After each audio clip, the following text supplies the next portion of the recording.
Hello everyone, welcome to my channel. कैसे हैं सभी? आशा करता हूँ अच्छे होंगे और आपकी आपकी प्रिपरेशन भी बहुत अच्छे से चल रही होगी। आज है आपका लेक्चर नंबर 4 जिसमें हम लोग करने वाले हैं कार्बोनिल कंपाउंड्स को।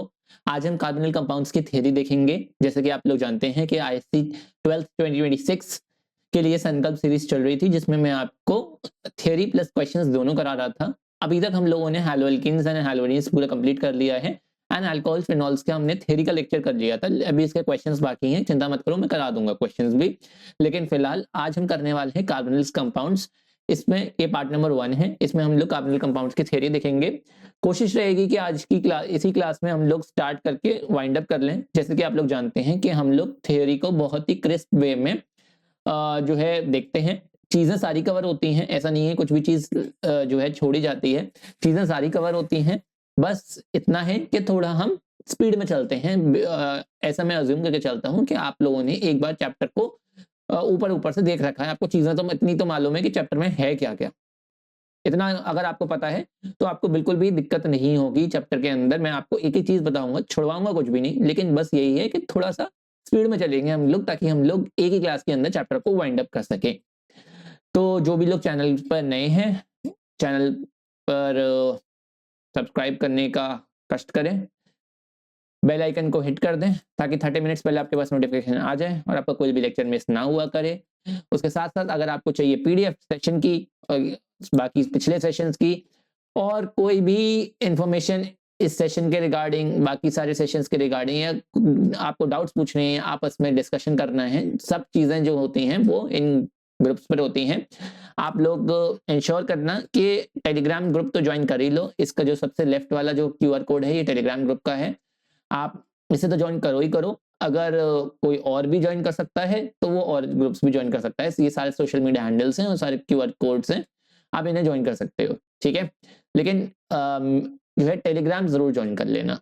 टेलीग्राम ज्वाइन करना सबसे ज्यादा जरूरी है, ठीक है। सारे डिस्कशंस मेनली टेलीग्राम पर ही होते हैं और सबसे ज्यादा बच्चे भी टेलीग्राम पर ही कनेक्टेड है। ओके, तो वीडियो को लाइक कर देना। बार बार नहीं बोलूंगा बीच में, लेकिन अभी बोल रहा हूँ, वीडियो को लाइक कर देना, शेयर कर देना अपने दोस्तों के साथ और सब्सक्राइब कर लेना, ठीक है। चलिए बिना किसी देरी के स्टार्ट करते हैं अपने इस लेक्चर को। आज है इंट्रोडक्शन, और इंट्रोडक्शन क्या, हम लोग अभी एंडिंग भी कर ही देंगे इसकी। ओके, शुरुआत करें कार्बोनिल कंपाउंड्स की। हाँ जी, शुरुआत करें कार्बोनिल कंपाउंड्स की। जल्दी बताओ, जुड़ जाओ। और यार जो है ना, वीडियो को शेयर करने की भी होती है, जल्दी जल्दी शेयर कर दो और जुड़ जाओ।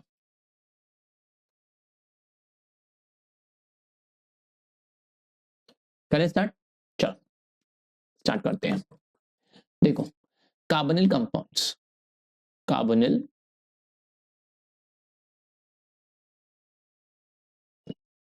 कंपाउंड्स, कार्बोनिल कंपाउंड्स में हम लोग किन कंपाउंड्स की बात करते हैं? कार्बोनिल कंपाउंड्स का मतलब क्या है? कार्बोनिल कंपाउंड्स मतलब वो कंपाउंड्स जिसके अंदर ये ग्रुप प्रेजेंट हो, इसे कहते हैं कार्बोनिल ग्रुप। अगर किसी कंपाउंड के अंदर ये ग्रुप प्रेजेंट है तो इसका मतलब है कि वो कार्बोनिल कंपाउंड की कैटेगरी में आता है। लेकिन इसके अंदर अगर आप ये सोचते हो कि सिर्फ और सिर्फ एल्डिहाइड कीटोन्स होते हैं, नहीं, ऐसा नहीं है। कार्बोनिल कंपाउंड्स के अंदर सब, अगर ये वाला ग्रुप लगा है तो अब ये वाले ग्रुप को सेटिस्फाई किस तरीके से करना पड़ेगा? या तो ये हमारा एल्डिहाइड हो सकता है, या ये हमारा कीटोन हो सकता है, या ये हमारा कार्बोक्सिलिक एसिड हो सकता है। अब इसके अलावा क्या हो सकता है? तो इसके अलावा हो सकता है कार्बोक्सिलिक एसिड के डेरिवेटिव्स।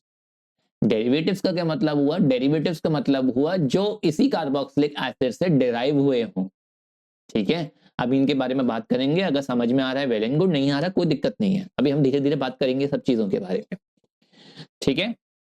देखो, अब एल्डिहाइड क्या होता है, सबको पता है कि आर ग्रुप, और इसमें एक तरफ जो है सी डबल बॉन्ड ओ के, एक तरफ आर से सेटिस्फाइड हो उसकी वैलेंसी, एक तरफ एच आ जाए तो ये हो जाता है एल्डिहाइड।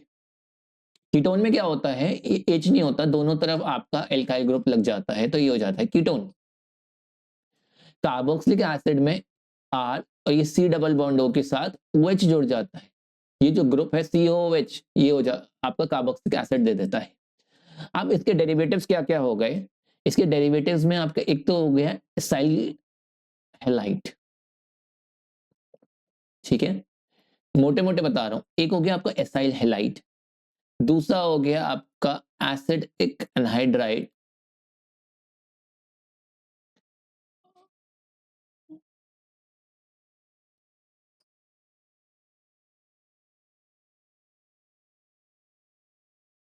एसिड एनहाइड्राइड, तीसरा हो गया एस्टर, और चौथा आपके लिए हो गया एसिड अमाइड। ये चार आपको पता होने चाहिए। एसिड हैलाइड का मतलब क्या हो गया, RC डबल बॉन्ड वही है। अब इसके अंदर यहां आ गया x group, and x can be chlorine और ब्रोमीन और आयोडीन, हाँ इस टाइप का हो गया, तो वो हो गया एसिड हैलाइड। देन आता है आपका एसिड क्या, एनहाइड्राइड। एनहाइड्राइड में क्या होता है, दो ग्रुप्स ज्वाइन करते हैं इस टाइप के। किस तरीके से ज्वाइन करते हैं, अगर आपका RC डबल बॉन्ड O है और एक और RC डबल बॉन्ड O है, और ये दोनों इस तरीके से इस तरह से ज्वाइन हो जाएं, तो ये हो जाता है एसिड एनहाइड्राइड, ठीक है। अब this R and this R, ये दोनों ही मैं R से R डैश से डिनोट कर देता हूं। ये दोनों आपस में सेम भी हो सकते हैं और ये दोनों आपस में डिफरेंट भी हो सकते हैं। इट इज नॉट नेसेसरी कि दोनों सेम ही होंगे या ये दोनों डिफरेंट ही होंगे, ऐसा कोई हार्ड एंड फास्ट रूल नहीं है। ओके, आई होप इतनी बात क्लियर हो गई होगी। नेक्स्ट है आपका एस्टर। एस्टर सभी को मालूम ही है, RC double bond O and R dash, ये होता है आपका एस्टर। देन आता है एसिड अमाइड।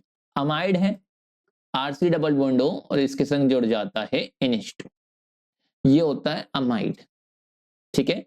ये है कार्बोक्सिलिक एसिड के डेरिवेटिव्स। ओके, समझ में आई, इतना क्लियर है। अब बात कर लेते हैं कार्बोनिल ग्रुप के स्ट्रक्चर पर। तो देखो कार्बन इस तरीके से होता है, और यहां हो गया आपका ऑक्सीजन, इस तरीके से है, इसी तरीके से होता है ना।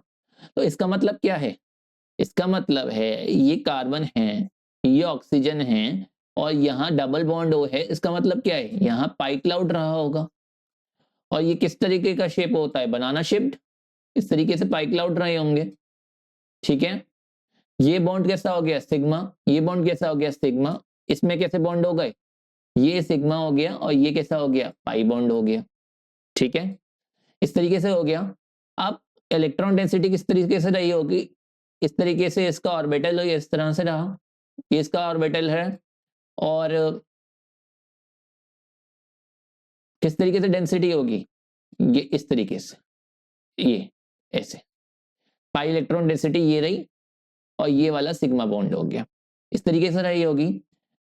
ये बीच का एंगल कितना, 120 डिग्रीज, ये सिग्मा बॉन्ड, ये सिग्मा बॉन्ड, 3 सिग्मा और 1 पाई बॉन्ड, इसका मतलब कैसी हाइब्रिडाइजेशन, sp2 हाइब्रिडाइज्ड है ये, इसका मतलब sp2 हाइब्रिडाइज्ड है ये, ठीक है। कैसा हाइब्रिडाइज्ड है, sp2 हाइब्रिडाइज्ड है, ओके। अब इसके एक बार स्ट्रक्चर को देख लेते हैं। देखो ये 120 डिग्री का एंगल, ये सिग्मा और इस तरीके से पाई इलेक्ट्रॉन डेंसिटी ऊपर नीचे, और ये सिग्मा बॉन्ड, 3 सिग्मा 1 पाई, कैसा हो गया, sp2 हाइब्रिडाइज हो गया, ठीक है। 120 डिग्री का एंगल हो गया, परसेंटेज एस कैरेक्टर कितना हो गया, परसेंटेज एस कितना हो गया, ये हो गया 33.33%, ठीक है, 1/3 हो गया ना, 33.33% परसेंटेज एस कैरेक्टर हो गया। ऊपर नीचे बनाना शेप में आपकी पाई इलेक्ट्रॉन डेंसिटी हो गई, बीच में सिग्मा बॉन्ड हो गया, इस तरीके से आपका बॉन्डिंग हो गई। ऑक्सीजन आप पर डेल नेगेटिव, कार्बन पर डेल पॉजिटिव। क्यों? क्योंकि ये इलेक्ट्रॉन डेंसिटी इस तरीके से इस पर आएगी और ये बॉन्ड ऊपर शिफ्ट हो जाता है इस तरीके से ऊपर, तो क्या होगा? ऊपर नेगेटिव चार्ज ही आएगा। ओके, इतना क्लियर है? आई होप इतनी बॉन्ड क्लियर हो गई होंगी।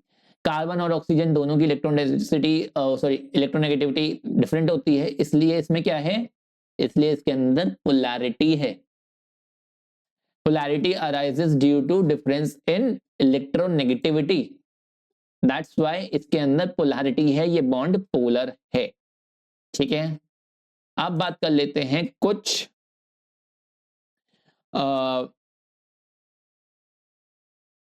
कॉमन नेम्स की।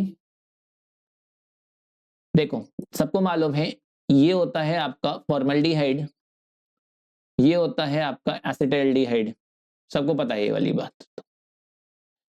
बात तो तब आती है जब आपको ये पता हो कि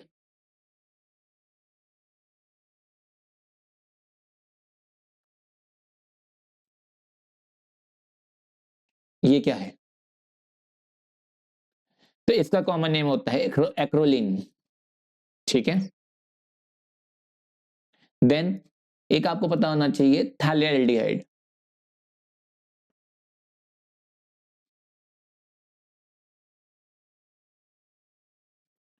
थैलेमाइड वाली सिंथेसिस होती है ना, उसमें ये यूज होता है। ठीक है, ये क्या हो गया?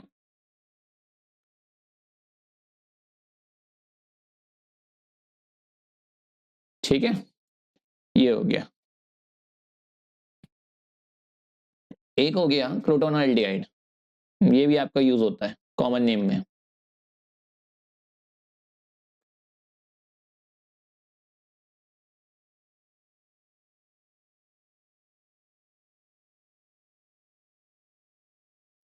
ठीक है, देन एसीटोन सबको मालूम ही है, ये होता है आपका एसीटोन।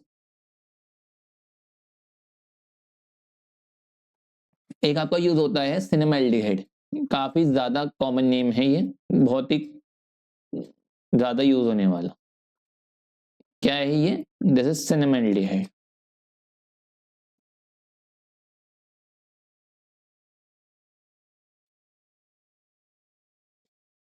ठीक है, इतना आपको पता होना चाहिए। आगे बढ़े, इतना बात क्लियर हो गई होगी आई होप। अब हम बात करेंगे प्रिपरेशंस की। प्रिपरेशन की बात करेंगे, पहले एल्डिहाइड की प्रिपरेशन देखेंगे, फिर कीटोन की प्रिपरेशन देखेंगे, फिर इनकी केमिकल प्रॉपर्टीज देखेंगे, फिजिकल प्रॉपर्टीज देखेंगे, देन हम लोग कार्बोक्सिलिक एसिड के बारे में देखेंगे, physical properties, chemical properties, then सब कुछ, एंड लास्ट में इनके करेंगे केमिकल टेस्ट। ठीक है, इस तरीके से चैप्टर चलेगा। तो सबसे पहले बात कर लेते हैं प्रिपरेशन की। तो सबसे पहली प्रिपरेशन जो है आपकी एल्डिहाइड्स की, वो है आपकी, ये प्रिपरेशन चल रही है एल्डिहाइड्स की। सबसे बेसिक जो प्रिपरेशन होती है एल्डिहाइड बनाने की, वो होती है ऑक्सीडेशन करने की। किसका ऑक्सीडेशन कर दो? अल्कोहल का ऑक्सीडेशन कर दो। लेकिन मैंने आपको पहले भी बताई थी कि अल्कोहल का ऑक्सीडेशन करने में हमारे को कंट्रोल्ड ऑक्सीडेशन करना पड़ता है। अगर हम नहीं करेंगे तो रिएक्शन सीधी एसिड पर चली जाएगी। ठीक है, यहाँ लिखा है distilled out as soon as formed, लेकिन ये रिएक्शन को हम प्रेफर नहीं करते हैं ज्यादातर। क्यों? क्योंकि ये रिएक्शन जो होती है ना, वो आगे चली जाती है, ये एसिड तक चली जाएगी, इसलिए हम लोग डाइक्रोमेट वाली ज्यादा रिएक्शन प्रेफर नहीं करते हैं। हम लोग पीसीसी यूज करते हैं, पिरिडियम क्लोरोक्रोमेट यूज करते हैं, कुछ लोग पीडीसी भी यूज करते हैं, कुछ लोग जोन्स रिएजेंट भी यूज करते हैं, और कुछ लोग कॉलिन्स रिएजेंट भी यूज करते हैं। तो आपको अगर क्वेश्चन में कुछ भी दिया हो इनमें से, तो आपको सीधे सीधे अल्कोहल से एल्डिहाइड पर रुक जाना। ठीक है, ज्यादातर आपको पीसीसी दिया होता है, बाकी चीजें नहीं दी होती एग्जाम में। ठीक है, सेकेंड रिएक्शन जो हो गई आपकी, ये हो गई ए। नेक्स्ट बी रिएक्शन जो है वो है dehydrogenation of primary alcohols. Last chapter में हम लोगों ने पढ़ा था प्राइमरी अल्कोहल्स की कॉपर और 573 केल्विन पर रिएक्शन करके एल्डिहाइड बन जाता है। सेकेंडरी के अल्कोहल से बनता है कीटोन, और टर्शियरी अल्कोहल कुछ नहीं बनाता है, जो है आपका एल्कीन में कन्वर्ट हो जाता है। ये हमने पढ़ा था लास्ट चैप्टर में, अगर याद नहीं हो तो मैं याद करा देता हूँ। Hot copper tube 573 kelvin, heat है मतलब 573 केल्विन, ऑब्वियसली ज्यादा टेम्परेचर हो गया, RCHO बना दिया इसमें। ठीक है, बहुत इंपॉर्टेंट रिएक्शन है, यूज होती हैं, याद रखना। ठीक है, आई होप इतनी बात क्लियर हो गई होगी। तो मैं पानी पी लूं।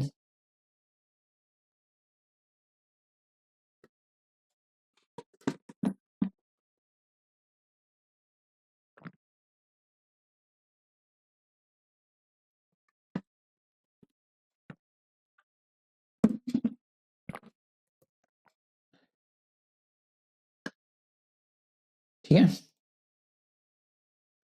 आई होप इतनी बात क्लियर हो गई होगी। ओके, नेक्स्ट देखो, सी हाइड्रोकार्बन से। हाइड्रोकार्बन की रिएक्शन ये आपने 11th क्लास में पढ़ी थी।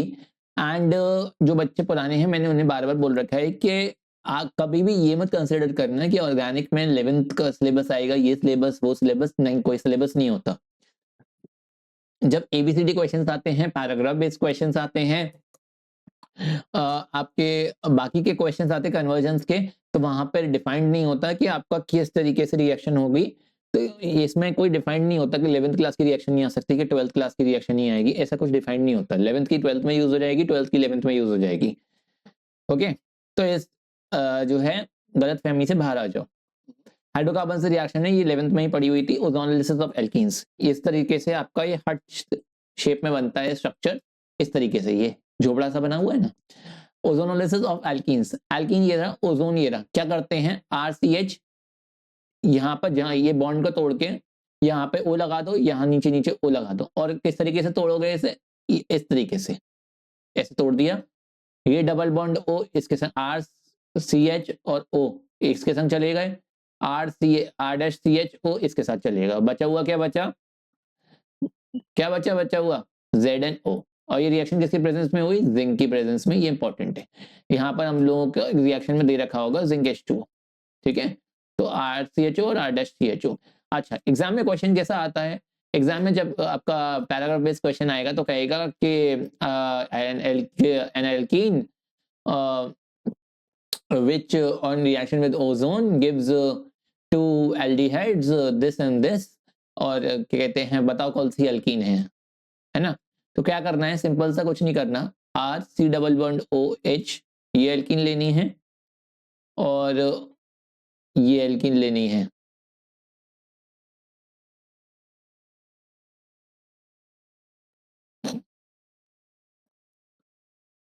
इन दोनों को जोड़ देना है, क्या बचेगा, RCH double bond CH R। जो जोड़ के इनको बन जाए वो आपकी कोरिस्पॉन्डिंग एल्कीन हो जाती है। इस तरीके से एग्जाम में क्वेश्चंस आते हैं बहुत ज्यादा। ठीक है, आई होप इतनी बात क्लियर हो गई होगी। नेक्स्ट आगे बात कर लेते हैं, आगे है हाइड्रेशन ऑफ एल्काइंस। ये रिएक्शन कैसी होती है, H2SO4 और HgSO4 की प्रेजेंस में होती है। एग्जाम में आपको H+ और Hg2+ इससे करके, ऐसे करके दे सकता है। तो जो है कंफ्यूज मत हो जाना, 1% भी लिख सकता है, तो कंफ्यूज मत हो जाना। H2O के संग रिएक्शन हुई, क्या होगा, CH2 डबल बॉन्ड CH और OH हो जाएगा। अब इसमें रीअरेंजमेंट होगी, किस तरीके से रीअरेंजमेंट होगी, इसके अंदर ये यहां चला जाएगा, यह यहां चला जाएगा। ठीक है, तो क्या हुआ, CH3 हो गया और CHO बन गया। ये डबल बॉन्ड यहां चला गया और ये वाला जो बॉन्ड है वो यहां आ गया। ठीक है, इस तरीके से आपका रीअरेंजमेंट होके, या मैं कहूँ इसे रीअरेंजमेंट नहीं कहो तो इसे जो है कीटो इनॉल टॉटोमेरिज्म कह सकते हो, क्योंकि ये कीटो फॉर्म और ये इनॉल फॉर्म। ठीक है, इस तरीके से रीअरेंजमेंट होके ये आपका एसिटाइलडेट बन जाता है। ओके, नेक्स्ट देखो, एसिड क्लोराइड से रिएक्शन, एसाइल क्लोराइड से, सॉरी, RCOCl की रिएक्शन H2 से करेंगे PDBSO4 के प्रेजेंस में, तो RCHO बन जाता है। और ये एक नेम रिएक्शन है जिसका नाम है रोजनमान रिडक्शन। और ये PDBSO4 जो होता है ये होता है इन बॉइलिंग xylene और क्विनोलिन। PDBSO4 जो है वो बॉइलिंग xylene में या quinoline के अंदर यूज करते हैं, और अगर RCOCl की रिएक्शन H2 से कराई जाए तो आपका RCHO बन जाता है। ये बहुत ही इंपॉर्टेंट रिएक्शन है एल्डिहाइड बनाने की, काफी बार एग्जाम में आती है, डायरेक्ट भी आती है, नेम रिएक्शन में भी आती है, और आपके पैराग्राफ में भी आती है, ABCD में भी आती है, हर जगह आती है। ठीक है, नेक्स्ट रिएक्शन है नाइट्राइल्स एंड एस्टर्स से SnCl2 E2HCl से रिएक्शन कर दी तो SnCl4 बन गया, और ये आपके नेसेंट हाइड्रोजन बन गए। इन्होंने रिएक्शन कर दी RCN साइनाइड के साथ, तो क्या हो गया, RCH डबल बॉन्ड NH.HCl बन गया, और इसमें वाटर का एडिशन करेंगे तो क्या होगा, इस तरीके से बॉन्ड ये मान लो टूट जाएगा, तो RCHO ये बन गया, और बचा हुआ क्या हुआ, OH, ये आपका NH4Cl निकल जाएगा, एंड आपका जो है RCHO बन जाएगा। ठीक है, इस रिएक्शन का भी एक नाम है, इस रिएक्शन को कहते हैं हम लोग क्या, स्टीफेंस रिडक्शन।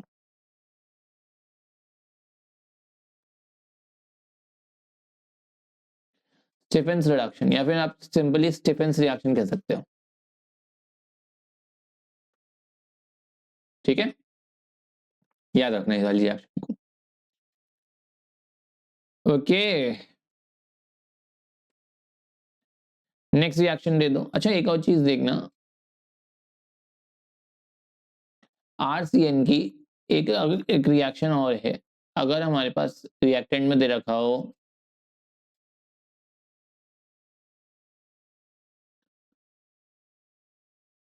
तो भी आपका RCHO बन जाता है, ये बात याद रखना। ठीक है,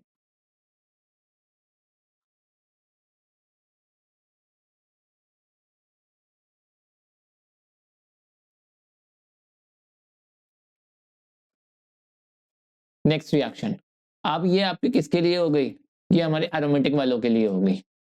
एरोमेटिक वालों में आपका पहला हो गया ऑक्सीडेशन ऑफ टोलुइन, टोलुइन है CrO2 Cl2 और कार्बन डाइसल्फाइड के संग रिएक्शन हुई, कॉम्प्लेक्स बना, कॉम्प्लेक्स की आपकी क्या हुई, H2 पॉजिटिव, ये क्या हो गया आपका एसिडिक वर्कअप मान लो, या फिर आप इसे ये मान लो कि इसमें एसिडिक मीडियम में रिएक्शन हुई, तो इससे क्या होगा, बेंजाल्डिहाइड का फॉर्मेशन हो जाएगा। और इस रिएक्शन का भी नाम होता है, इस रिएक्शन का नाम क्या होता है, रिटार्ड्स रिएक्शन। रिटार्ड्स रिएक्शन आपको उसमें घुसने की बिल्कुल जरूरत नहीं है मैकेनिज्म में, बस इतना याद कर लेना, इस रिएक्शन का नाम होता है रिटार्ड्स रिएक्शन। कहीं भी रिएक्शन में ये वाला रिएक्टेंट और टोलुइन दे रखे हो तो आपको बेंजाल्डिहाइड बनाना है, बस इतना याद रखना। ठीक है, ये रिएक्शन जो है वो ABCD में ज्यादा आती है, डायरेक्ट में ज्यादा नहीं पूछी जाती।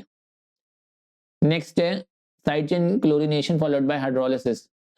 क्लोरीन के संग लाइट में प्रेजेंस पे रिएक्शन करते हैं, आपको पता है कि क्लोरीन और लाइट की प्रेजेंस में अगर रिएक्शन होती है तो हमारा CHCl2 बनता है, और इससे आप जो है H3 पॉजिटिव के संग रिएक्शन करेंगे तो आपका जो है CHO बन जाएगा। ठीक है, बेंजल बन जाता है ये।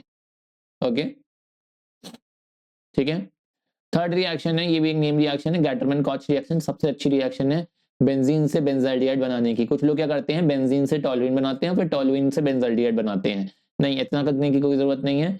बेंजीन ले लो, बेंजीन में जो है CO और HCl के संग रिएक्शन कर दो, नाइट्रस AlCl3 की प्रेजेंस में सीधे बेंजाल्डिहाइड फॉर्मेशन हो जाएगी, गैटरमैन कॉच रिएक्शन। ठीक है, समझ में आई। अब बात करते हैं कीटोन्स की प्रिपरेशन की, कीटोन्स पर आते हैं।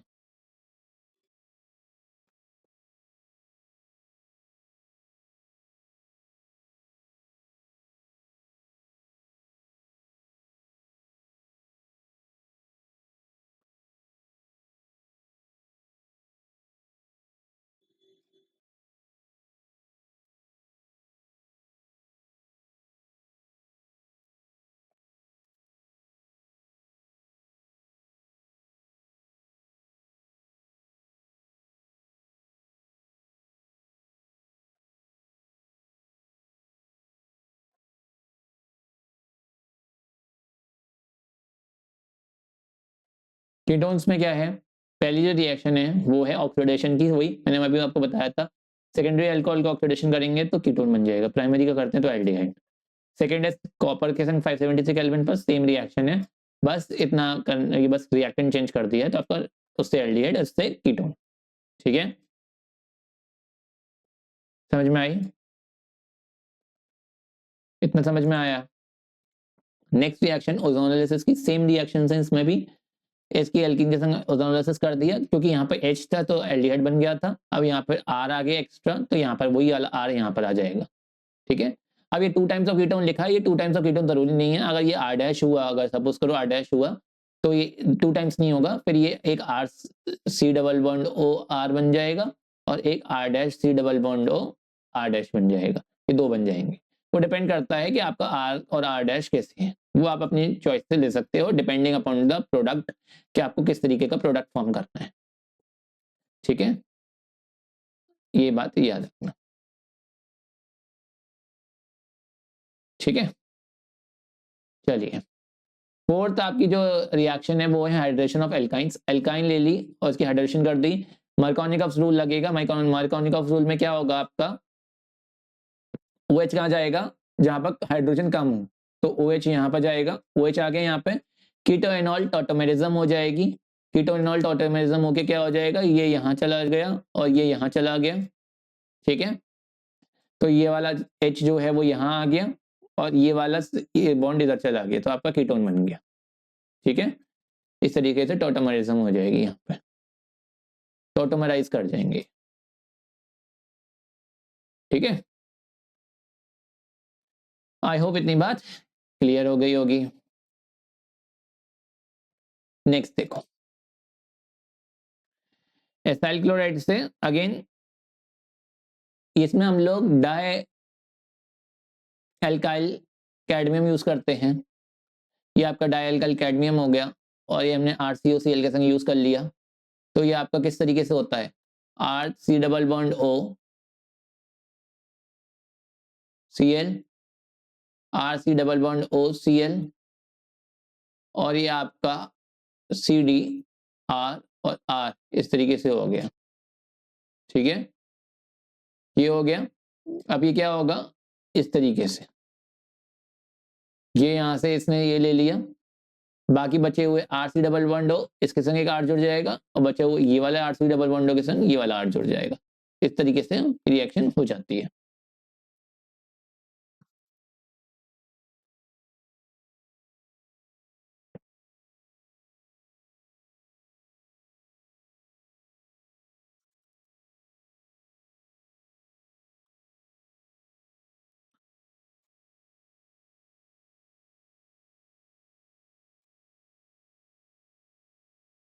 ठीक है,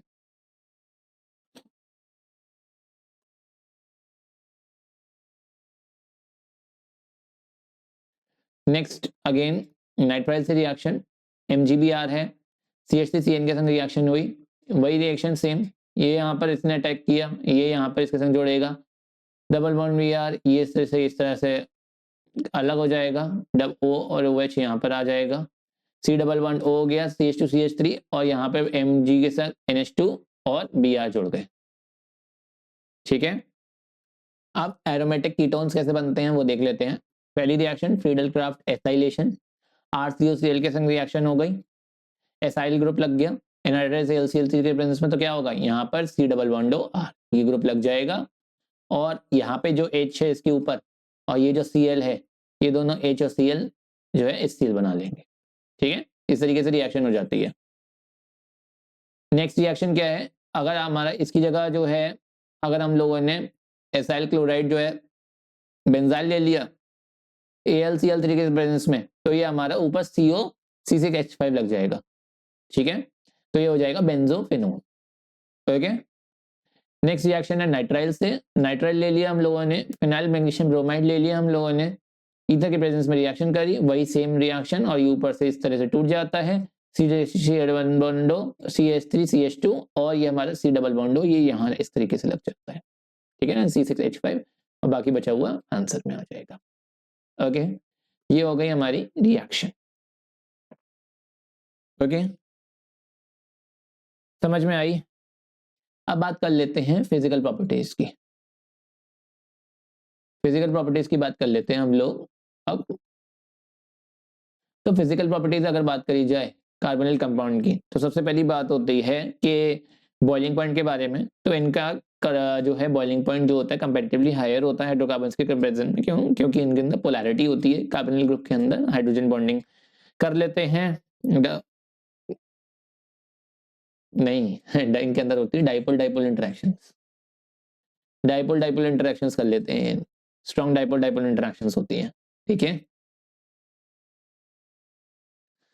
ओके, समझ में आई? अच्छा, एक और चीज है, अगर हम अल्कोहल्स के कंपैरिजन में देखें तो अल्कोहल्स के अंदर क्या होती है? अल्कोहल्स में तो हाइड्रोजन बॉन्डिंग होती है, इनके अंदर है डाइपोल डाइपोल इंटरेक्शंस। ठीक है, तो इनके अंदर जो डाइपोल डाइपोल इंटरेक्शंस हैं, अब हाइड्रोजन बॉन्डिंग ज्यादा है कि डाइपोल डाइपोल इंटरेक्शन होती है? ऑब्वियसली हाइड्रोजन बॉन्डिंग ज्यादा होती है, तो इनका जो बॉइलिंग पॉइंट होता है वो अल्कोहल से कम होता है। क्या अल्कोहल्स के अंदर हाइड्रोजन बॉन्डिंग है, तो अल्कोहल्स में बॉइलिंग पॉइंट ज्यादा होता है। ठीक है, नेक्स्ट बात करें सॉल्युबिलिटी की बात करेंगे तो लोअर मेंबर सॉल्युबल होते हैं, क्योंकि जो है हाइड्रोजन बॉन्डिंग की कर लेते हैं पानी में। ठीक है, नेक्स्ट बात करते हैं केमिकल प्रॉपर्टीज की। अगर केमिकल प्रॉपर्टीज की बात करी जाए तो केमिकल प्रॉपर्टीज में इनकी सबसे इंपॉर्टेंट रिएक्शन जो होती है वो होती है न्यूक्लियोफिलिक एडिशन रिएक्शन। कैसे, वो मैं बता देता हूं कि जो है सी डबल बॉन्ड ओ इस तरीके से है और ये आर है और ये एच है। ठीक है, कभी भी कोई भी रिएक्शन होती है किस तरीके से होती है कि आपका एक रिएक्टेंट होगा, सबस्ट्रेट होगा, रिएक्शन होगी कुछ कंडीशंस में, कुछ सॉल्वेंट वगैरह में, एंड आपका कुछ प्रोडक्ट बनेगा। इस तरीके से रिएक्शंस होती है ना। अब इसके अंदर क्या डिसाइड करेगा कि ये रिएक्शन न्यूक्लियोफिलिक होगी या इलेक्ट्रोफिलिक होगी? तो देखो, ये जो R C double bond H है, इसके ऊपर रिएक्शन क्या हो रही है? अगर इस पर एक रिएक्टेंट, अगर इस पर एक न्यूक्लियोफाइल को आना है, यानी अगर इसकी न्यूक्लियोफिलिक रिएक्शन मेरे को करानी है, तो क्या होगा? न्यूक्लियोफाइल का इस पर अटैक होगा।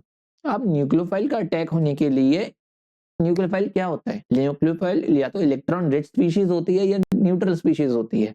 अगर इलेक्ट्रॉन रिच स्पीशीज में मान के चल रहा हूँ, जो हम जनरली मानते हैं, तो अगर इलेक्ट्रॉन रिच स्पीशीज को किसी पर अटैक करना है तो वो इलेक्ट्रॉन डिफिशिएंट होनी चाहिए, यानी इलेक्ट्रोफाइल पर ही तो अटैक करेगा न्यूक्लियोफाइल, और इसे इलेक्ट्रोफाइल होने के लिए डिफिशिएंट होना पड़ेगा।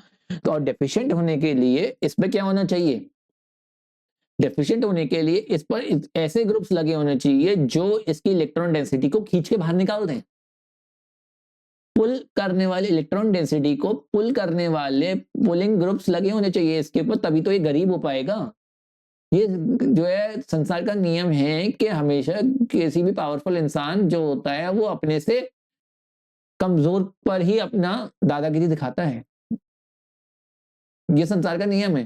जो क्लास में बच्चे बुली करते हैं या कोई भी सड़क पर बुली करता है या कुछ भी होता है कहीं भी समाज में, वो क्या होता है? हमेशा जो ज्यादा पावरफुल इंसान होगा, ये चीज रिलेटिव है, एब्सोल्यूट नहीं है, रिलेटिव है, कि जो सपोज करो जो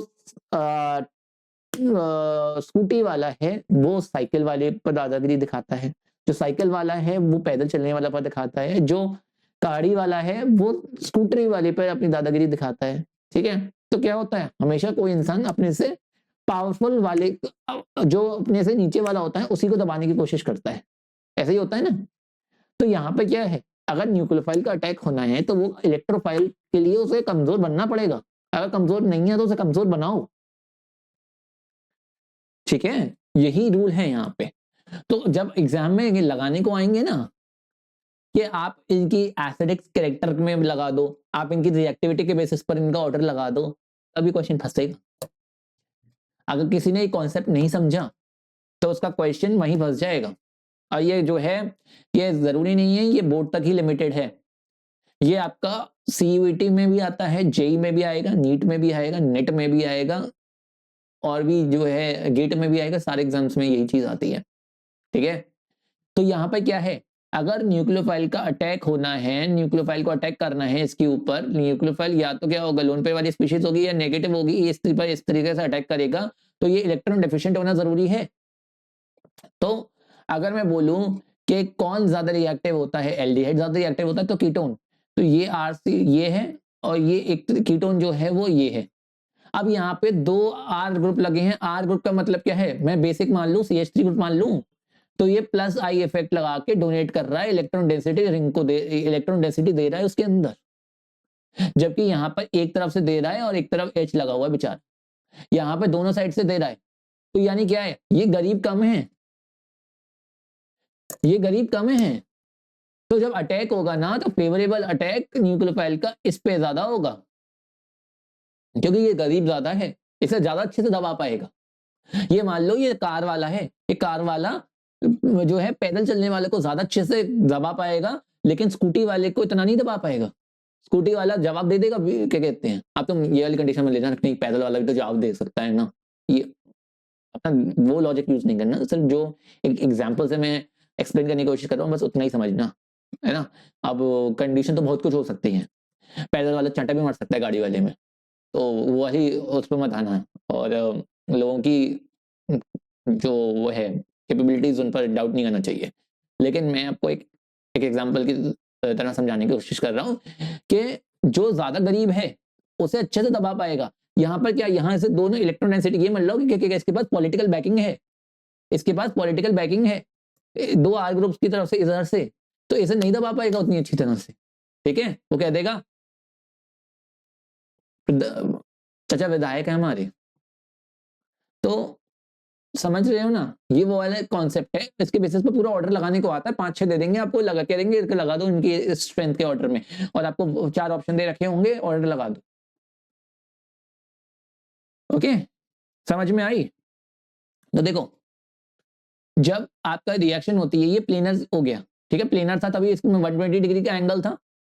अब ये ए ग्रुप हो गया, ये बी ग्रुप हो गया। बी ग्रुप क्या है, वेज है, ए ग्रुप क्या है, डैश पर है। यानी किस तरीके से समझ सकते हो, इन्हें इस तरीके से समझ सकते हो। देखो, ये इस तरीके से समझ सकते हो, ए ग्रुप जो है, ये देखो ए ग्रुप जो है, ये तो मैं कैसे दिखाऊं, मैं कैमरे में किस तरीके से आएगा ये।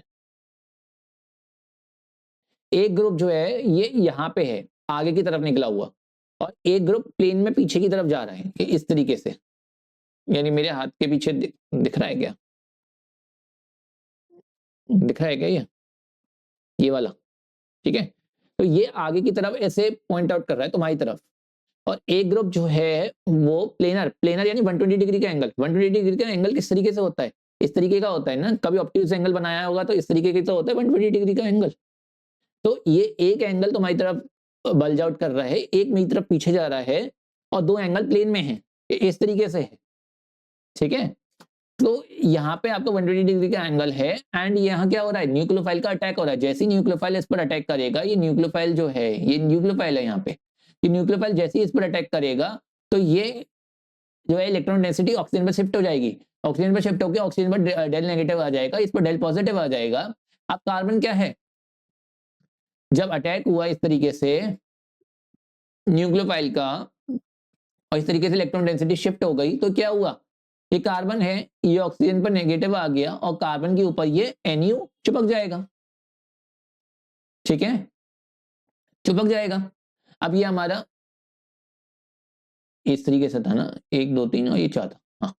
तो ये A है, ये B है, ये आपका NU आ गया यहाँ से, और ये आपका O नेगेटिव हो गया। ये कैसा बन गया, ये हो गया टेट्राहेड्रल इंटरमीडिएट। ये स्लो स्टेप था, ठीक है। फर्स्ट स्टेप जो होता है RDS, यानी RDS जो रेट डिटरमिनेंट स्टेप होता है वो स्लो स्टेप होता है, क्योंकि यही स्टेप गवर्न करेगा कि रिएक्शन किस तरीके से होगी। ये RDS स्टेप था, ठीक है, RDS स्टेप था ये, ठीक है, रेट डिटरमिनिंग स्टेप RDS। अब सेकंड स्टेप फास्ट हुआ, अब हमने इसमें H+ यानी इसे वर्कअप किया, इसे कहते हैं इंग्लिश में वर्कअप, मतलब सॉरी केमिस्ट्री की भाषा में इसे कहते हैं वर्कअप करना। हमने इसे H+ प्रदान किया, इस तरीके से H+ दिया है हमने इसे, तो यहाँ ये OH करके ये एडिशन प्रोडक्ट बन गया, ठीक है, ये इस तरीके से एडिशन प्रोडक्ट बन गया। अब 2 बॉन्ड प्लेन में आ गए, ये बॉन्ड और ये बॉन्ड, और 2 बॉन्ड जो हैं आपके इन द प्लेन और आउट ऑफ द प्लेन हो गए, ठीक है।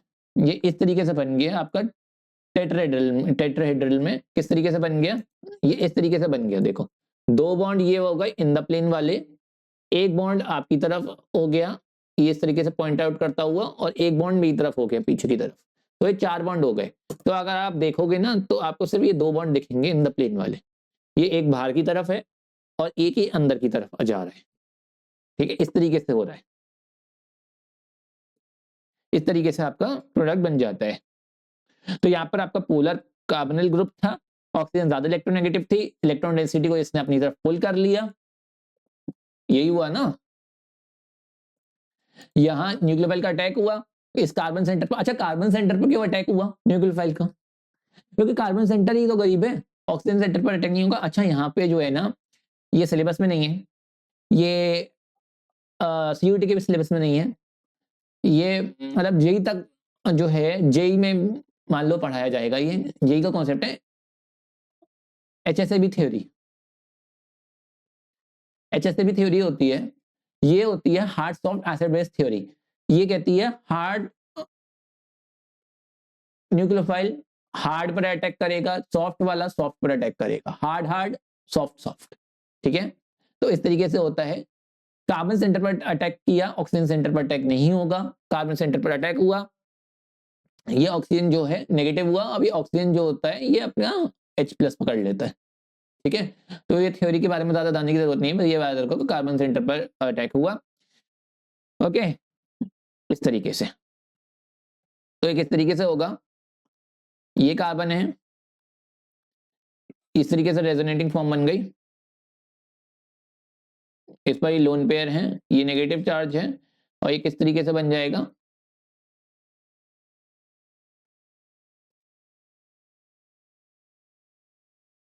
ये इस पर डेल पॉजिटिव और इस पर डेल नेगेटिव। ठीक है, ये डॉट डॉट डॉट डॉट क्यों? क्योंकि एक तरफ बॉन्ड है, एक तरफ बॉन्ड नहीं है, तो इसलिए dot dot dot dot. Okay, समझ गए? आई होप इतनी बात क्लियर हो गई होगी। अच्छा, अब जो मैं चीज समझा रहा था इतनी देर से, वो यहाँ पे क्या है, ये कि फॉर्मल्डिहाइड, एल्डिहाइड और कीटोन, इनकी रिएक्टिविटी लगी हुई है। तो देखो फॉर्मल्डिहाइड की सबसे ज्यादा, क्यों? क्योंकि गरीब है बेचारा, तो HEH है इसके पास डोनेट करने के लिए यहाँ पे, जबकि यहाँ पर एल्डिहाइड पर एक R आ गया, तो ये कैसा, उससे कम गरीब। ये कौन है? ये पैदल चलने वाला। ये कौन है? स्कूटी वाला। ये कौन है? गाड़ी वाला। और इस पर अटैक करने कौन आ गया? ट्रक वाला। समझ गए? तो ये अटैक, ये इसे अच्छे से दबा पाएगा, पैदल वाले को, देन स्कूटी वाले को, एंड देन या ये मान लो कि ये पैदल वाले को, देन साइकिल वाले को, देन स्कूटी वाले को, ये कार वाला अच्छे ऐसे ऐसे दबा पाएगा। ठीक है, तो यहाँ पर 2 R हैं, इस तरीके से प्लस I से डोनेट करेंगे इसे, तो ये कम गरीब होगा। It will be less electrophilic in nature, it will be more electrophilic than, उससे कम, and it will be least electrophilic in nature. तो न्यूक्लियोफाइल सबसे अच्छा यहाँ अटैक कर पाएगा, इस वाले इस वाले सेंटर पे। ठीक है, इस तरीके से ऑर्डर लगाने को आता है, ये तो सिंपल सा है, सबसे बेसिक है।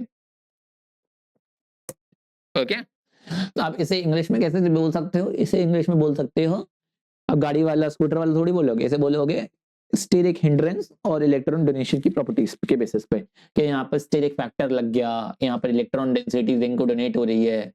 ठीक है, इस तरीके से अपनी कुछ अच्छी सी लैंग्वेज फ्रेम करके आंसर को प्रेजेंट कर देना। ठीक है, देखिए the presence of two substituents, two bulky substituents on the ketone hinders the attack of the nucleophile, and due to the steric reasons as it donates the electron density to the ring, इस तरह से electron density इस तरीके से frame कर दे। ठीक है, which reduces the electrophilicity of the carbonyl carbon, इस तरीके से फ्रेम कर देना। ठीक है, समझ में आया? अब इसी कॉन्सेप्ट को मद्देनजर रखते हुए रिएक्शन है आपकी, इसमें पहली रिएक्शन है आपकी addition reaction of HCN, hydrogen cyanide. HCN OH negative से अटैक करके ये आपका साइनाइड बेस हो गया, सॉरी न्यूक्लियोफाइल हो गया। न्यूक्लियोफाइल ने अटैक किया सेंटर पे, तो क्या होगा, एक तरफ O नेगेटिव, एक तरफ साइनाइड। अब ये क्या करेगा, ये H+ पकड़ लेगा, H+ पकड़ के ये बन गया साइनोहाइड्रिन। क्या बन गया? साइनोहाइड्रिन। बहुत ही इंपॉर्टेंट रिएक्शन, एग्जाम में हजारों बार पूछी जाती है, और ये रिएक्शन प्रिकर्सर है 2 अलग अलग प्रोडक्ट्स के लिए।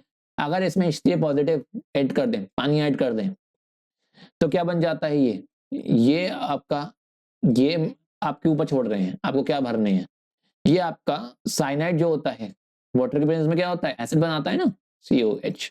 तो ये हो जाता है अल्फा हाइड्रोक्सी एसिड। जो भी आपका लगाओ उसके बेसिस पर, जो भी यहाँ पे लगाओ उसका एसिड। लेकिन अगर इसने LiLH4 हो गया, LiLH4 क्या होता है? रिड्यूसिंग एजेंट, साइनाइड को किस में रिड्यूस कर देता है? CH2NH2 में। तो ये बन जाएगा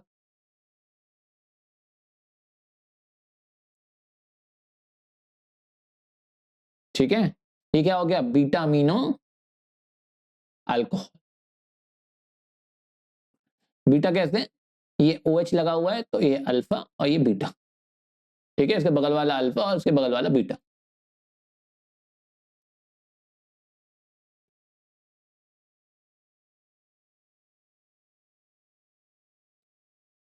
ठीक है, तो ये दोनों जो है प्रोडक्ट्स का प्रिकर्सर है, ये याद रखना।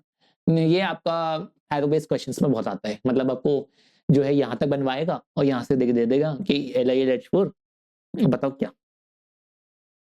ठीक है,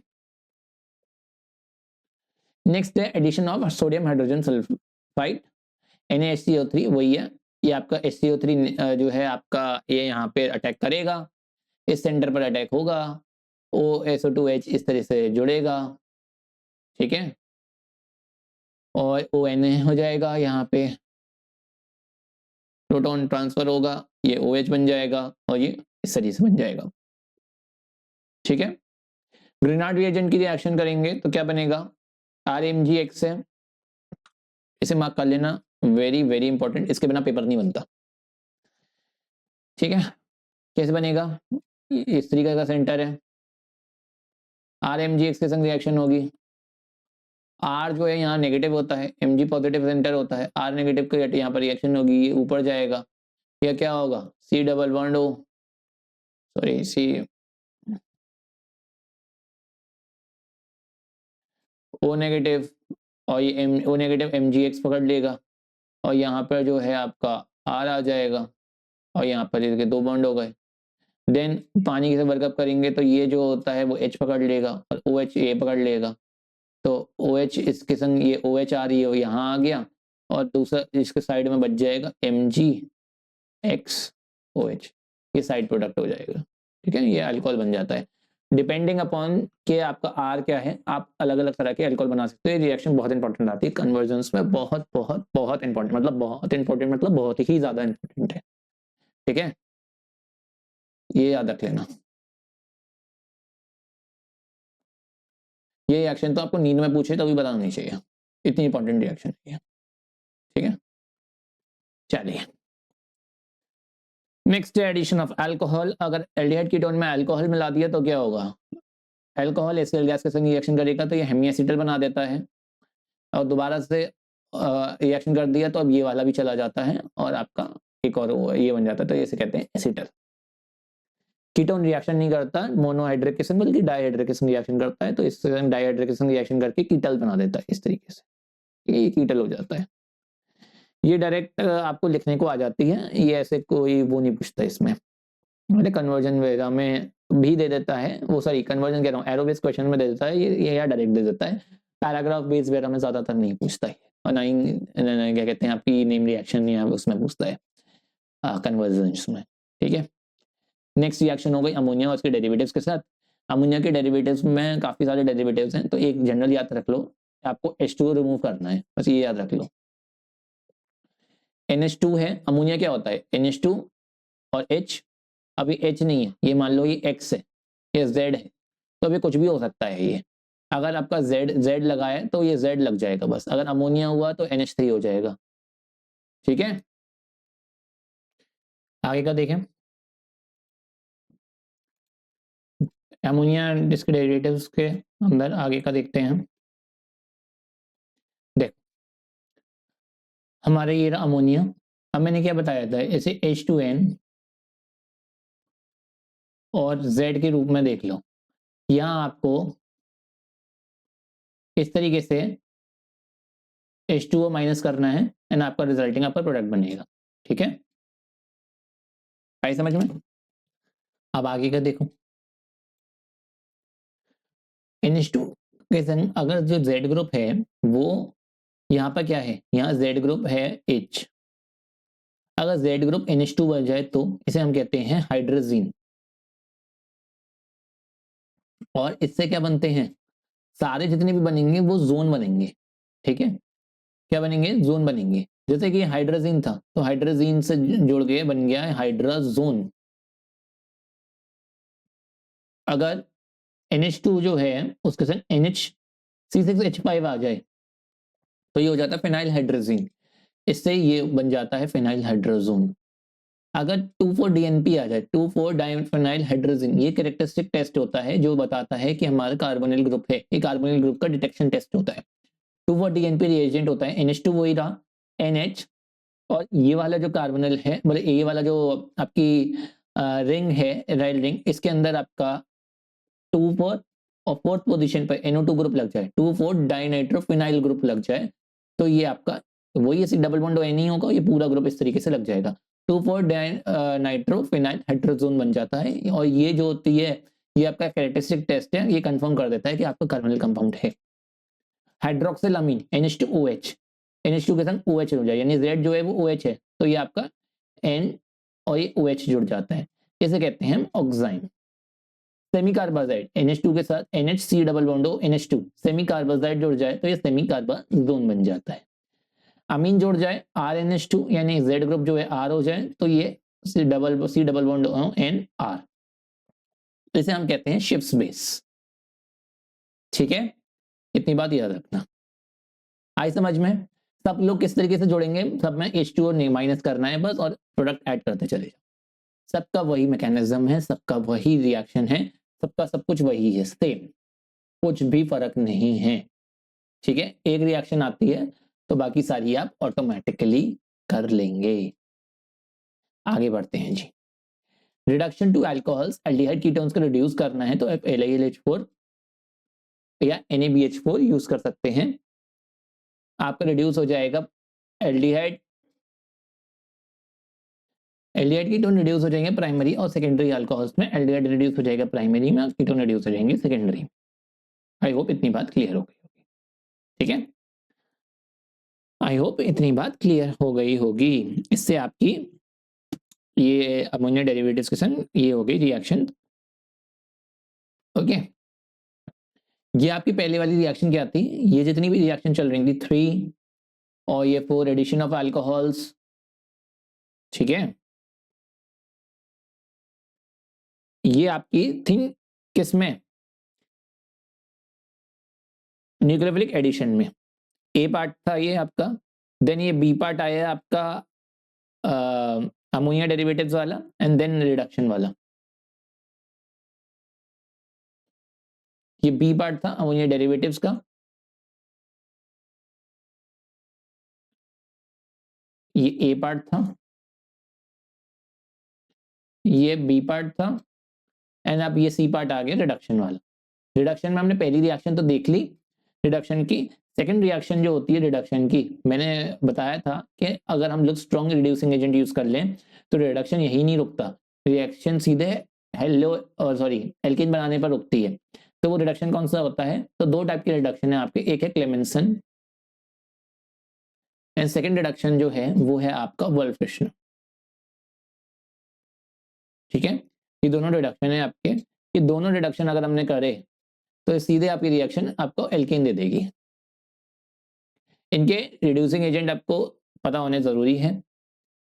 सबसे पहला है रिडक्शन टू हाइड्रोकार्बन्स में एल्डिहाइड कीटोन है जिंक अमलगम, ZnHg मतलब जिंक अमलगम, और कॉन्सेंट्रेटेड HCl यूज करेंगे, सीधा हाइड्रोकार्बन मिल जाएगा कोई सा भी हो।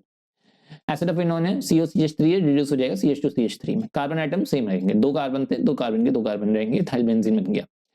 नेक्स्ट है, पहला है क्लेमेंसन और सेकंड है वोल्क्वेशनर। वोल्क्वेशनर में आपका NH2 ये क्या होता है, हाइड्रोजीन, और ये आपको हाइड्रोकार्बन दे देगा। ये हाइड्रोजीन से आपका ये क्या बना, हाइड्रोजन बना, यही पढ़ा था अभी, ये रहा, ये वाला बना, और ये रीअरेंज हो जाएगा आगे जाके, ये आपको प्रोडक्ट दे देगा KOH इन इथिलीन ग्लाइकोल। ये रिएक्शन बहुत जरूरी है होना, ये रिएक्टेंट अगर नहीं होगा तो नहीं बनेगा। ठीक है, तो KOH इन इथिलीन ग्लाइकोल आपका हाइड्रोकार्बन दे देगा। ठीक है, नेक्स्ट रिएक्शन जो है D, वो है ऑक्सीडेशन की रिएक्शंस। तो हम लोगों ने बेसिक देख लिया, न्यूक्लियोफिलिक एडिशन का, हम लोगों ने अमोनिया डेरिवेटिव्स का रिएक्शन देख ली, रिडक्शन की रिएक्शन देख ली। अब हम देखेंगे ऑक्सीडेशन की रिएक्शन। मैंने ऑलरेडी बताया हुआ है कि एल्डिहाइड को जो है ऑक्सीडाइज करेंगे तो सीधे आपका कार्बोक्सिलिक एसिड बनेगा। अब यहाँ पर हमारे कार्बोक्सिलिक एसिड से आगे कहीं जाएगा नहीं, तो हम लोग यहाँ पे K2Cr2O7 और H2SO4 एसिडिक मीडियम में या फिर KMnO4 यूज कर सकते हैं। ध्यान रखना है यहाँ पे KMnO4 H2SO4 के संग दे रखा है, यानी एल्कलाइन KMnO4 नहीं दे रखा है, यहाँ पे एसिडिक KMnO4 है। ठीक है, RCOH बन सकता है, कार्बोक्सिलिक एसिड बन जाएगा। ये रिएक्शन ऐसे भी कर सकते हैं।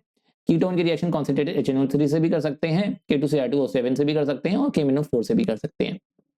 अब कीटोन है तो कीटोन में दो साइट है, या तो यहां से टूट के ये वाला ऑक्सीडाइज हो, एक ये वाला ऑक्सीडाइज होगा और एक ये वाला ऑक्सीडाइज होगा। अब डिपेंड करता है कि कौन सा बनेगा।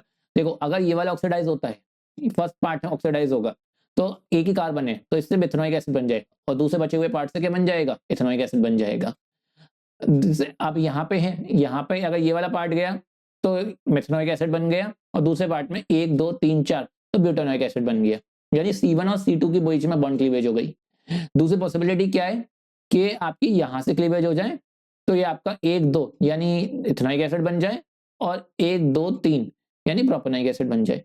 तो इसमें क्या से क्लीवेज हो रही है, 2 और 3 के बीच में C2 और C3 क्लीवेज हो रही है, और यहाँ पे क्या हो रही है, यहाँ पर C1 और C2 के बीच में क्लीवेज हो रही है बॉन्ड की। अब क्या हो रहा है, कार्बोनिल ग्रुप, अब इसमें प्रायोरिटी कैसे मिलेगी, तो carbonyl group stage preferentially with the smaller alkyl group. ठीक है, कार्बोनिल ग्रुप किसके संग रहेगा, स्मॉलर एल्काइल ग्रुप के साथ रहेगा। ये आपका मेजर प्रोडक्ट बन जाएगा ये। ठीक है, ये हो गया आपका माइनर प्रोडक्ट। कार्बोनिल ग्रुप जो होता है वो छोटे वाले के संग रहना पसंद करेगा, यानी ये रहा कार्बोनिल ग्रुप, ये छोटे वाले के संग, यानी ये इसके संग रहना पसंद करेगा, ये यहां से नहीं जाएगा, तो यानी यहां से नहीं जाएगा तो ये वाला प्रोडक्ट मेजर बनाएगा। ठीक है, समझ में आई। ये होते हैं आपके रिएक्शंस। तो एग्जाम में अगर इस तरीके से दे दें तो कंफ्यूज मत होना। ठीक है, आई होप इतनी बात क्लियर हो गई होगी। नेक्स्ट देखो, नेक्स्ट है आपकी इलेक्ट्रोफिलिक सब्स्टिट्यूशन रिएक्शन। हम लोगों ने न्यूक्लियोफिलिक एडिशन देख लिया। न्यूक्लियोफिलिक एडिशन का मतलब क्या होता है, न्यूक्लियोफाइल का अटैक हुआ एक इलेक्ट्रोफाइल पर, यानी हमें उस स्पीशीज को इलेक्ट्रॉन डेफिशिएंट करना था। लेकिन अगर इलेक्ट्रोफिलिक का नहीं हो तो मतलब हमें कार्बोनिल ग्रुप जो है हमारा, उस पर रिएक्शन करवानी नहीं है, उससे रिएक्शन करवानी है। कोई कार्बोनिल ग्रुप पर अटैक नहीं करे, कार्बोनिल ग्रुप उस कंपाउंड पर किसी और पर अटैक कर दे, यानी साइकिल वाला चांटा मार दे, क्या कहते हैं कार वाले कोई। अब ऐसी रिएक्शन कैसी होगी कि साइकिल वाले को मजबूत होना पड़ेगा ना उसके लिए। साइकिल वाले को मजबूत होने का मतलब क्या है, साइकिल वाले को मजबूत होने का मतलब क्या है कि अब हमारे को इलेक्ट्रॉन रिच होना पड़ेगा और सामने वाले को इलेक्ट्रॉन डेफिशिएंट होना पड़ेगा, तब जाके रिएक्शन कर पाओगे ना तुम। ठीक है, तो इस तरह से तुम लोग क्या कर पाओगे। अब इलेक्ट्रोफिलिक सब्स्टिट्यूशन रिएक्शन हो रही है। इलेक्ट्रोफिलिक सब्स्टिट्यूशन का मतलब क्या है, न्यूक्लियोफाइल अटैक नहीं करेगा, ये खुद इलेक्ट्रोफाइल पर अटैक करेगा। ऐसी रिएक्शन है, सोच लो एक बार, क्या मैं सही बोल रहा हूं या मैं गलत बोल रहा हूं। सोचो सोचो सोचो कि कोई और इन पर अटैक नहीं करेगा, अब ये खुद रिएक्शन करने वाले हैं।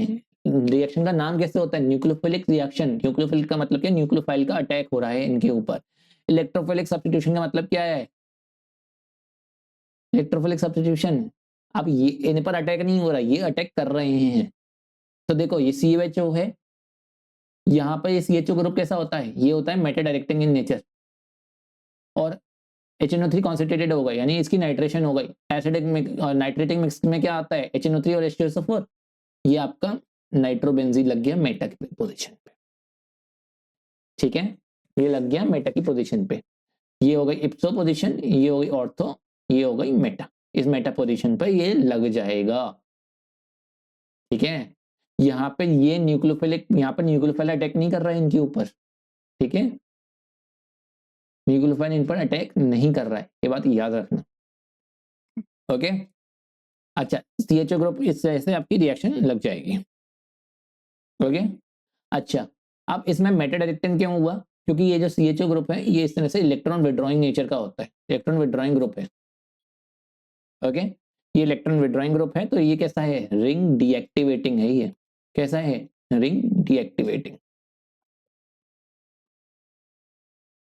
ओके, जो रिंग एक्टिवेटिंग होते हैं वो ऑर्थो पैरा डायरेक्टिंग हो जाते हैं,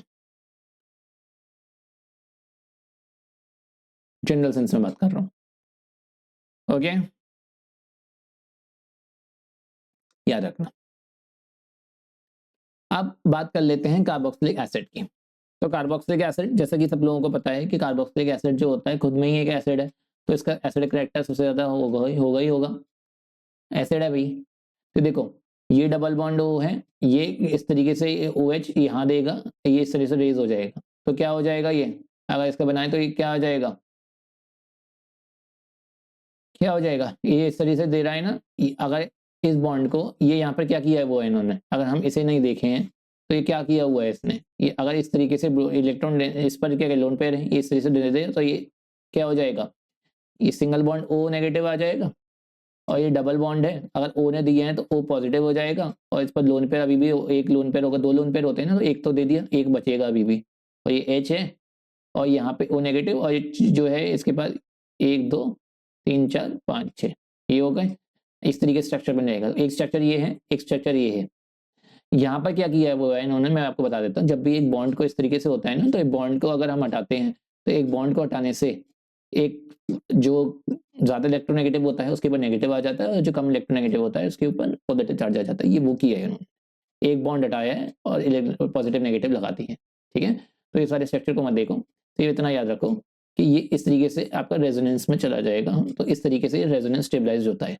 इसका मतलब क्या है, इलेक्ट्रॉन रेजोनेंस स्टेबलाइज है। अच्छा, रेजोनेंस स्टेबलाइज के संग एक चीज और देखो, ये बॉन्ड सिंगल था, ये बॉन्ड डबल हो गया, ये बॉन्ड डबल था, ये बॉन्ड सिंगल हो गया, तो मतलब अगर मैं इसका रेजोनेंस हाइब्रिड देखूं, तो रेजोनेंस हाइब्रिड कैसा रहेगा इसका, रेजोनेंस हाइब्रिड इस तरीके से रहेगा, ये बॉन्ड है कभी नहीं है, ये बॉन्ड है कभी नहीं है ओ, और यहाँ पर कभी क्या कहते हैं, कभी यहाँ नेगेटिव है कभी यहाँ नेगेटिव है, और ये यहाँ पर पॉजिटिव ही रहेगा। ठीक है, तो इस तरीके से यहाँ पर नेगेटिव चार्ज का रहेगा, और ये जो है ये वाला पॉजिटिव चार्ज में रहेगा। इस तरीके से इसका रेजोनेंस हाइब्रिड में हमारी फॉर्मेशन होगी। तो इसका मतलब क्या है, इलेक्ट्रॉन डेंसिटी जो है वो डिस्ट्रीब्यूटेड है। ठीक है, इलेक्ट्रॉन डेंसिटी डिस्ट्रीब्यूटेड है। तो इसमें क्या कह रहा है, in carboxylic acids the bond to the carbonyl group lie in one plane and separated by about 120 degree. सबको पता है plane structure, carbonylic carbon is less electrophilic than carbonyl carbon because of possible resonance structure shown below। ठीक है, इसका मतलब क्या है, क्या कहना चाह रहा है, दिक्कत कॉन्सेप्ट की नहीं है, दिक्कत अंग्रेजी की है। अंग्रेजी क्या कहती है, अंग्रेजी कह रही है कि कार्बोनिल का कार्बोक्सिलिक कार्बन लेस इलेक्ट्रोफिलिक होता है। लेस इलेक्ट्रोफिलिक का मतलब क्या है, कम गरीब है कार्बोनिल से, ये और भी कम गरीब है, ये और भी कम गरीब है। क्यों गरीब है भैया कम, क्योंकि रेजोनेंस स्ट्रक्चर से स्टेबलाइज हो गया। जो कॉन्जुगेट बेस है, इसका जो कॉन्जुगेट बेस बना नेगेटिव चार्ज वाला, ये कॉन्जुगेट बेस जो बना ये स्टेबलाइज है भैया रेजोनेंस से, और जितना ज्यादा बेस स्टेबलाइज है रेजोनेंस से उतना ज्यादा क्या होगा, इसका कॉन्जुगेट बेस स्टेबल हो, ज्यादा एसिडिक कैरेक्टर उसका। और भैया यहाँ पर गरीबी नहीं है, क्योंकि रेजोनेंस से इलेक्ट्रॉन डेंसिटी आदान प्रदान हो रही है, तो ये गरीब कैसा, समझ रहे हो, are you getting what I am trying to say. यहाँ पर कह रहा है कि वो कम इलेक्ट्रोफिलिक है। जब हमने कार्बोनिल कार्बोक्सिलिक ग्रुप की बात करी थी, तो हम लोगों ने क्या बोला था कि जब कार्बोनिल ग्रुप की बात करी थी, सॉरी, तो हमने क्या बोला था, हम लोगों ने बोला था कार्बोनिल ग्रुप पर अटैक डिपेंड जो है डिपेंड करेगा कि वो कितना ज्यादा गरीब है, कितना ज्यादा इलेक्ट्रोफिलिक है। तो कार्बोक्सिलिक कार्बन तो कार्बोनिल से भी कम गरीब है, क्योंकि यहाँ रेजोनेंस में जा रहा है ये। ठीक है, तो ये आपके क्वेश्चंस आते हैं जेई में कि आपका जो है दो जगह से रेजोनेंस स्टेबलाइज है या एक जगह से स्टेबलाइज है रेजोनेंस से, तो आपकी गरीबी कम हो रही है उससे, रेजोनेंस स्टेबलाइजेशन। अच्छा, यहाँ तो ये कार्बोक्सिलिक तो एक जगह से रेजोनेंस में जा रहा है, ये इस तरीके से एक्सटेंड। अच्छा, उसके बाद एक कॉन्सेप्ट आता है एक्सटेंडेड कॉन्जुगेशन का। ये कॉन्जुगेशन कैसा, एक्सटेंडेड कॉन्जुगेशन है ना, ये यहाँ गया और ये यहाँ गया, ये कॉन्जुगेशन एक्सटेंडेड है ना। एक कॉन्जुगेशन ऐसी भी तो हो सकती है, तो ये एक्सटेंडेड एक ये इस तरीके से कॉन्जुगेशन हो गई। अब एक कॉन्जुगेशन कभी ऐसे दे दे,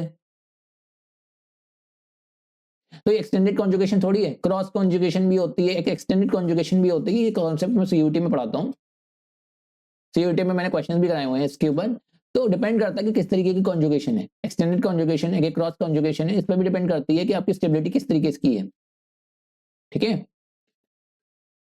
कुल मिला के बस इतना याद रखना कि ये रेजोनेंस में जा रहा है, इस वजह से ये गरीब का क्रक्स ये है पूरी बात का। ठीक है, इतनी बात याद रखना।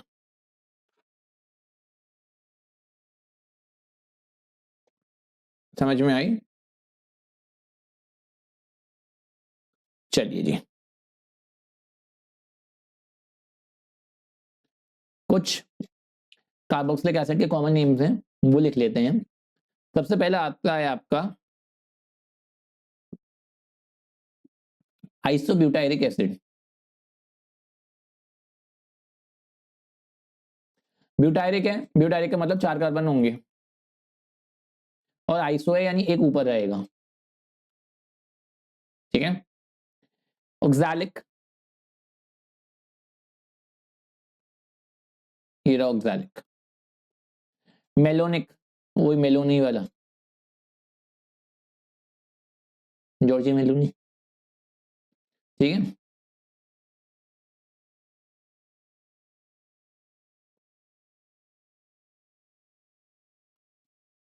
ठीक है, डेक्सटेंस सक्सिनिक एसिड।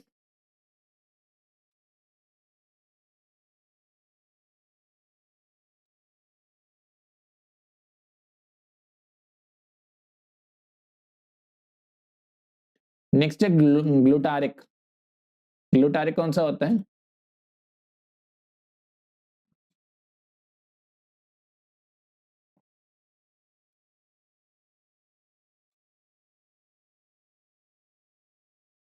नेक्स्ट होता है एडिपिक।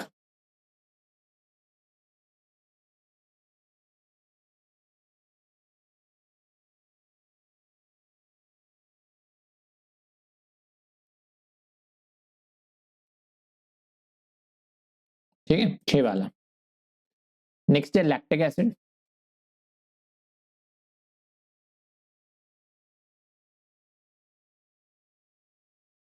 ये सारे आपको पता होने चाहिए, बेसिक बेसिक। ठीक है, एक्राइलिक एसिड।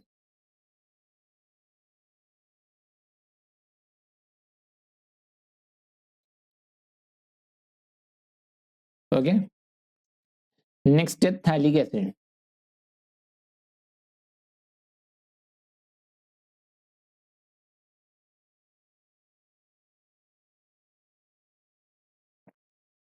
थैलिक।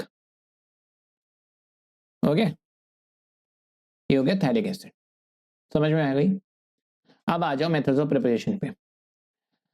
सबसे पहला मेथड है प्राइमरी अल्कोहल की ऑक्सीडेशन। वही मैं तब तक चेक के कह रहा था, अल्कलाइन KMnO4 के संग रिएक्शन कर दो तो आपका कार्बोक्सिलिक एसिड बन गया, है ना। K2CH2O7 एसिडिक मीडियम में रिएक्शन कर दो, या जोन्स रिएजेंट के साथ रिएक्शन कर दो तो आपका एसिड बन गया। ओके, एल्काइल साइनाइड से रिएक्शन करनी है तो एल्काइल साइनाइड से रिएक्शन करेंगे तो जो है H+ या OH दोनों के साथ कर सकते हैं। एल्काइल साइनाइड पहले अमाइड बनाएगा और अमाइड की आप लोग हाइड्रोलिसिस कर देंगे तो एसिड बन जाएगा। काफी ज्यादा यूज होती है कन्वर्जन्स में। ठीक है, नेक्स्ट है ग्रेनाड रिएजेंट RMGX के संग कार्बन डाइऑक्साइड के संग रिएक्शन कर देंगे ड्राई ईथर में तो ये इस तरीके से जुड़ जाता है। देन इसके बाद हाइड्रेशन कर देंगे तो इस तरीके से बॉन्ड यहाँ से टूट जाएगा और ये आपका RCOH हो जाएगा और MgX और बचा हुआ ये यहाँ पर OH आ जाएगा। ये H यहाँ जुड़ जाएगा और OH इसके संग जुड़ जाएगा। ठीक है, तो इसके संग ये MgXOH ये बच जाएंगे इसमें। ठीक है, एक बार देखो, देख रहे हैं? चलो आगे बढ़ते हैं।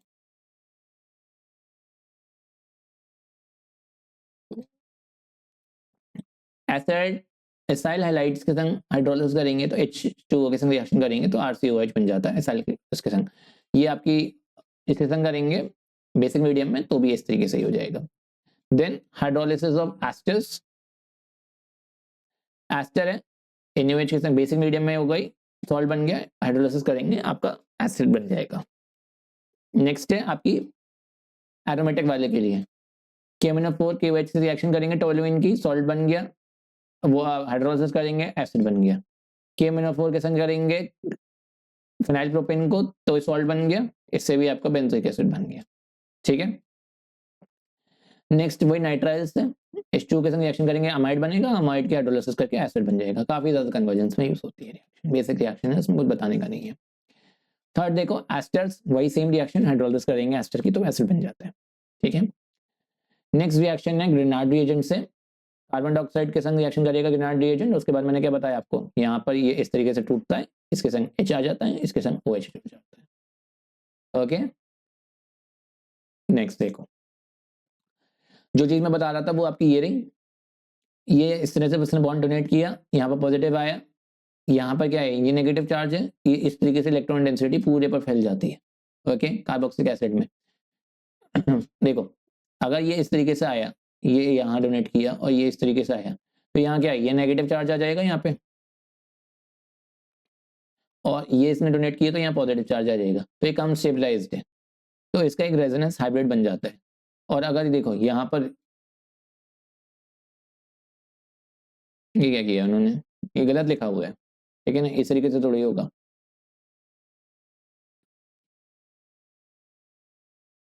इस तरीके से नहीं होगा स्टेबलाइज्ड, ये गलत लिखा है। सबसे ज्यादा स्टेबलाइज्ड होगा यहाँ पे, ये यहाँ इन्होंने डोनेट करके ये ऊपर गया, तो क्या हुआ ये नेगेटिव चार्ज आया, ये छोड़ दो तुम, ये मत पढ़ो, मैंने क्या बताया, जो मैंने बताया वही याद रखो। एक्चुअली मैंने जो है ये देखा नहीं, कंफ्यूज हो जाएगा। ये जो मैंने बताया ना, ये यहाँ इसने डोनेट किया, ये ऊपर गया, ये नेगेटिव चार्ज और यहाँ पर पॉजिटिव चार्ज, तो ना ये स्ट्रक्चर स्टेबल ना ये स्ट्रक्चर स्टेबल, हम इसका रेजोनेंस हाइब्रिड बनाएंगे, वो होगा सबसे ज्यादा स्टेबल हाइब्रिड। ठीक है, जो दोनों की प्रॉपर्टी एग्जिबिट करेगा। ओके, तो सबसे ज्यादा स्टेबल क्या, यहाँ नेगेटिव और RC ये इस तरह से, ये हो गया कार्बोक्सिलेट आयन और ये हो गया कार्बोक्सिलिक एसिड। ठीक है, समझ में आई? आई होप इतनी बात क्लियर हो गई होगी। देन फिजिकल प्रॉपर्टीज में आपको पता ही है कि बॉइलिंग पॉइंट जो होती है इंटरमॉलिक्यूलर हाइड्रोजन बॉन्डिंग बहुत अच्छी करता है ये, RC डबल बॉन्ड O,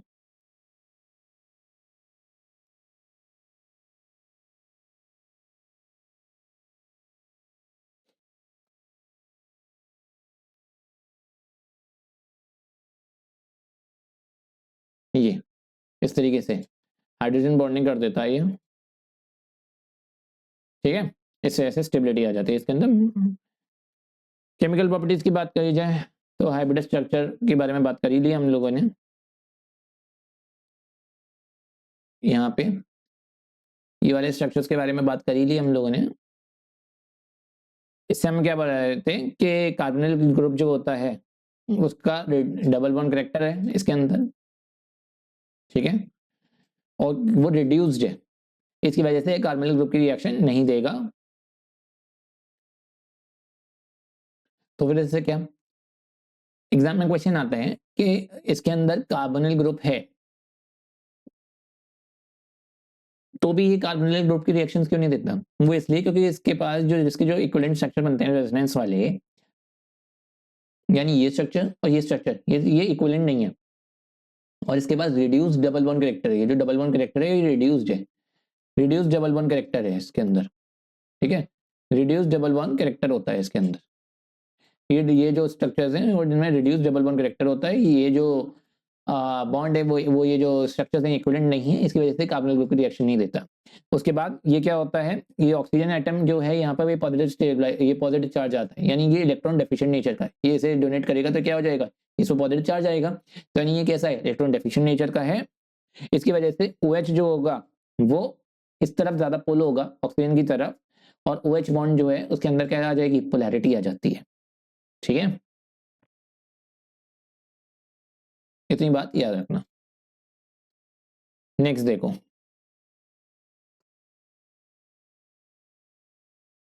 अब बात कर लेते हैं इसका एसिडिक नेचर के बारे में।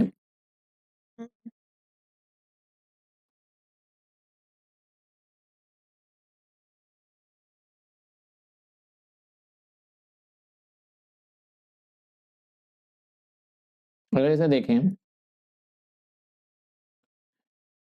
तो ये किस तरीके से टूटता है, यही होगा RCOH नेगेटिव क्या होगा RCOO negative carboxylate ion plus H plus ion, यही होगा। इनके अंदर क्या है, पोलर OH ग्रुप है, तो यानी क्या होंगे, अच्छे एसिड होगा ये। अच्छा, एसिड की स्ट्रेंथ किस पर डिपेंड करती है, स्टेबिलिटी ऑफ कॉन्जुगेट बेस पे।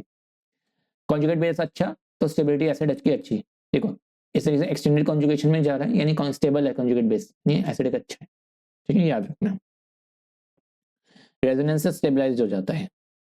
ओके, याद रखना, रेजोनेंस से ज्यादा स्टेबलाइज्ड है, इस वजह से जो होगा। अच्छा, अब जो इलेक्ट्रॉन विड्रॉइंग सब्स्टिट्यूएंट्स होंगे, अब देखो, अब ये नेगेटिव चार्ज है, ये क्या बन रहा है, कार्बोक्सिलेट बन रहा है, यानी ये इसका नेगेटिव चार्ज है, तो यानी जो आर ग्रुप होगा ये इसे स्टेबलाइज करेगा डिस्टेबलाइज करेगा, ये आर ग्रुप इसे स्टेबलाइज करेगा डिस्टेबलाइज करेगा, जल्दी बताओ।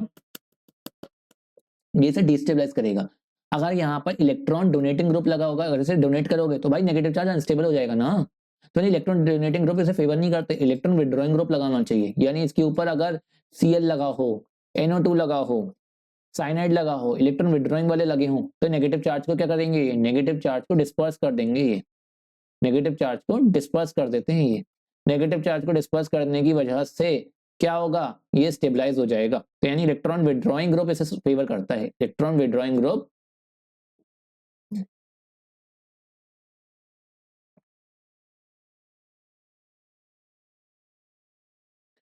इलेक्ट्रॉन विड्रॉइंग ग्रुप इसे फेवर करते हैं। ठीक है, ये बात याद रखना। ठीक है, इलेक्ट्रॉन रिलीजिंग ग्रुप लगे होंगे तो H+ आयन जो होंगे उनको अफेक्ट करेगा और डिक्रीज कर देगा एसिडिक रिएक्टर को। समझ में आई होप इतनी बात क्लियर हो गई होगी। एक उस पर एग्जांपल देता हूं, जैसे कि अगर आपका लगा हुआ है फॉर्मिक एसिड है, तो फॉर्मिक एसिड ज्यादा एसिडिक होगा एसिडिक एसिड से। क्यों, क्योंकि इसके अंदर CH3 लगा, इस CH3 डिस्टेबलाइज कर देगा, ये ज्यादा एसिडिक होगा। अगर एसिडिक में देखें तो ये ज्यादा एसिडिक होगा इससे। ठीक है, और अगर वैसे देखें तो एसिडिक एसिड सिंपल है और एक तरफ क्लोरो एसिडिक एसिड लगा है, तो ये वाला ज्यादा इससे ज्यादा होगा। क्यों, क्योंकि इसके अंदर इलेक्ट्रॉन विड्रॉइंग लगा हुआ है, ये मैं कहना चाह रहा था। ठीक है, अच्छा, अब अगर क्लोरीन क्लोरीन लगे हो तो आपका आयोडीन वाला कम होगा ब्रोमीन वाले से, यानी इलेक्ट्रोनेगेटिविटी भी ज्यादा होनी चाहिए इसके अंदर। अगर वैसे लगाओ तो सिंपल वाला अच्छा है डोनेटिंग वाले से, अगर डोनेटिंग और विड्रॉइंग लगाओ तो विड्रॉइंग वाले को प्रेफरेंस, और अगर दोनों ही विड्रॉइंग लगे हों तो इलेक्ट्रोनेगेटिविटी जिसकी ज्यादा है उसे प्रेफरेंस। ठीक है, अच्छा, इसके बाद ये डिस्टेंस डिपेंडेंट भी होता है, डिस्टेंस पर भी डिपेंड करता है, जो जितना पास उतना ज्यादा स्ट्रॉन्ग। ठीक है, किसमें, विड्रॉइंग लगाओ तब। ठीक है, जैसे कि 2 क्लोरो हो तो 2 क्लोरो ज्यादा होगा 3 क्लोरो से, यानी विड्रॉइंग को पास बुलाना चाहता है और जो डोनेटिंग है उसे दूर भेजना चाहता है। ये सब जो जब ऑर्डर लगाने आएंगे ना, और जब तुम्हारे होश उड़ जाएंगे, जब ऑर्डर लगाना नहीं आएगा तुम्हें, ये बात याद रखना। ठीक है, इतनी बात याद रखेंगे। तो इलेक्ट्रॉन रिलीजिंग ग्रुप्स जो होते हैं वो एसिड डिक्रीज करते हैं। समझ में आई होप इतनी बात क्लियर हो गई होगी। ओके, अब एक पेज और देखता हूं मैं जरा, और उस पर मैं कुछ चीजें बतानी है मुझे, वो बताऊंगा जरा मैं।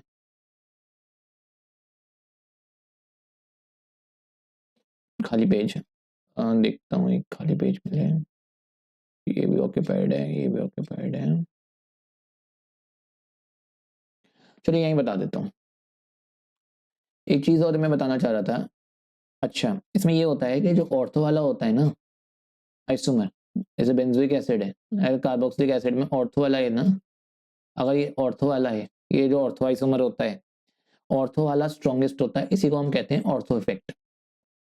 ऑर्थो इफेक्ट, या फिर हम यहाँ पे कभी कभार SIR भी कह लेते हैं। ये वो नहीं हो रहा है जो SIR आजकल देश में चल रही है, वो SIR की बात नहीं हो रही है, स्टेरिक इनहिबिशन ऑफ रेजोनेंस इसका नाम होता है। ठीक है, SIR इफेक्ट मतलब steric inhibition of resonance.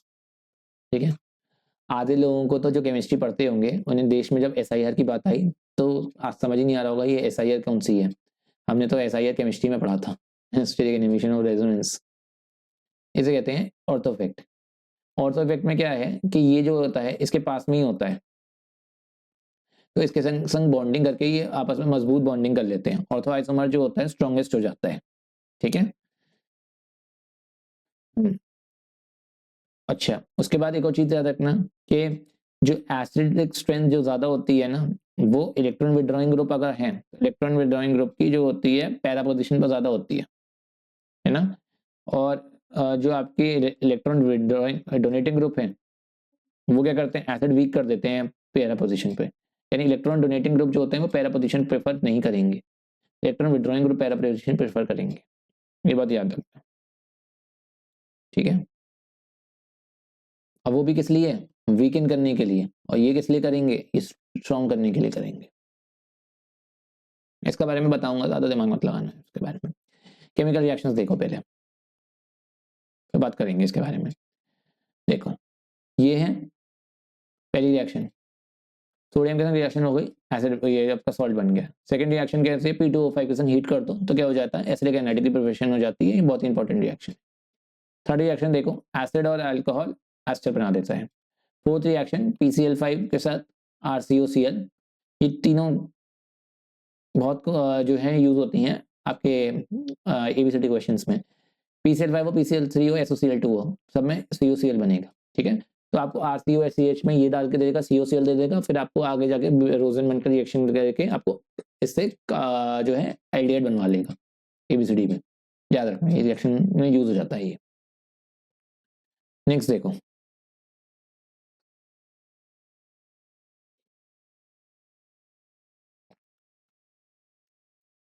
Ammonia के संग रिएक्शन, अमोनिया के संग रिएक्शन करके ये अमाइड बना देता है। बहुत बहुत यूज होता है, बहुत बहुत ज्यादा। ये रिएक्शन सबसे ज्यादा यूज होती है हमारी हॉफमैन ब्रोमाइड में। यानी हमें अगर इससे अमीन बनाना हो तो रिएक्शन कर दो, अमाइड बना दो, और अमाइड से अमीन बना दो हॉफमैन ब्रोमाइड करके। अगले चैप्टर में बात करेंगे उसके बारे में, ठीक है। नेक्स्ट रिडक्शन की रिएक्शन, रिड्यूस करना है, LaLH4 से रिड्यूस कर दो, अल्कोहल में रिड्यूस हो जाएगी। डिकार्बोक्सिलेशन ये पढ़ाई है हम लोगों ने, कब 10th में भी पढ़ते हैं, 11th में भी पढ़ते हैं। NaOH और CO से रिएक्शन कर दो, आपका एल्केन बन जाएगा। कैसा एल्केन, इस तरीके से। एट्थ रिएक्शन नीम रिएक्शन है, HVZ रिएक्शन।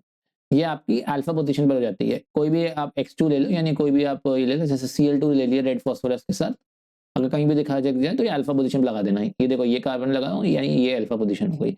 अल्फा पोजीशन पर ये सब्स्टिट्यूएंट की तरह लग जाता है, ठीक है। ये हो गई HVZ रिएक्शन। देन आपकी ये हो गई किसकी, एरोमेटिक वालों की।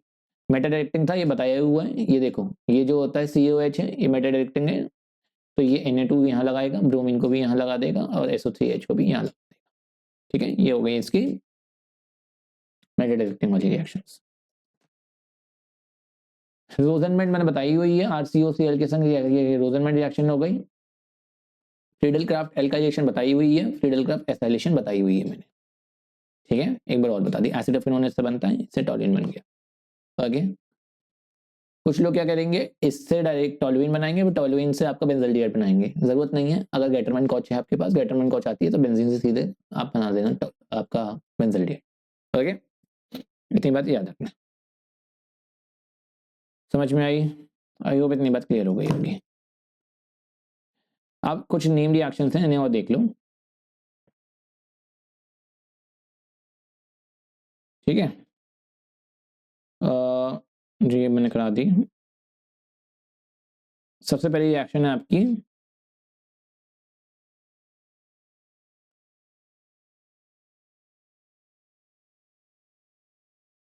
Aldol condensation.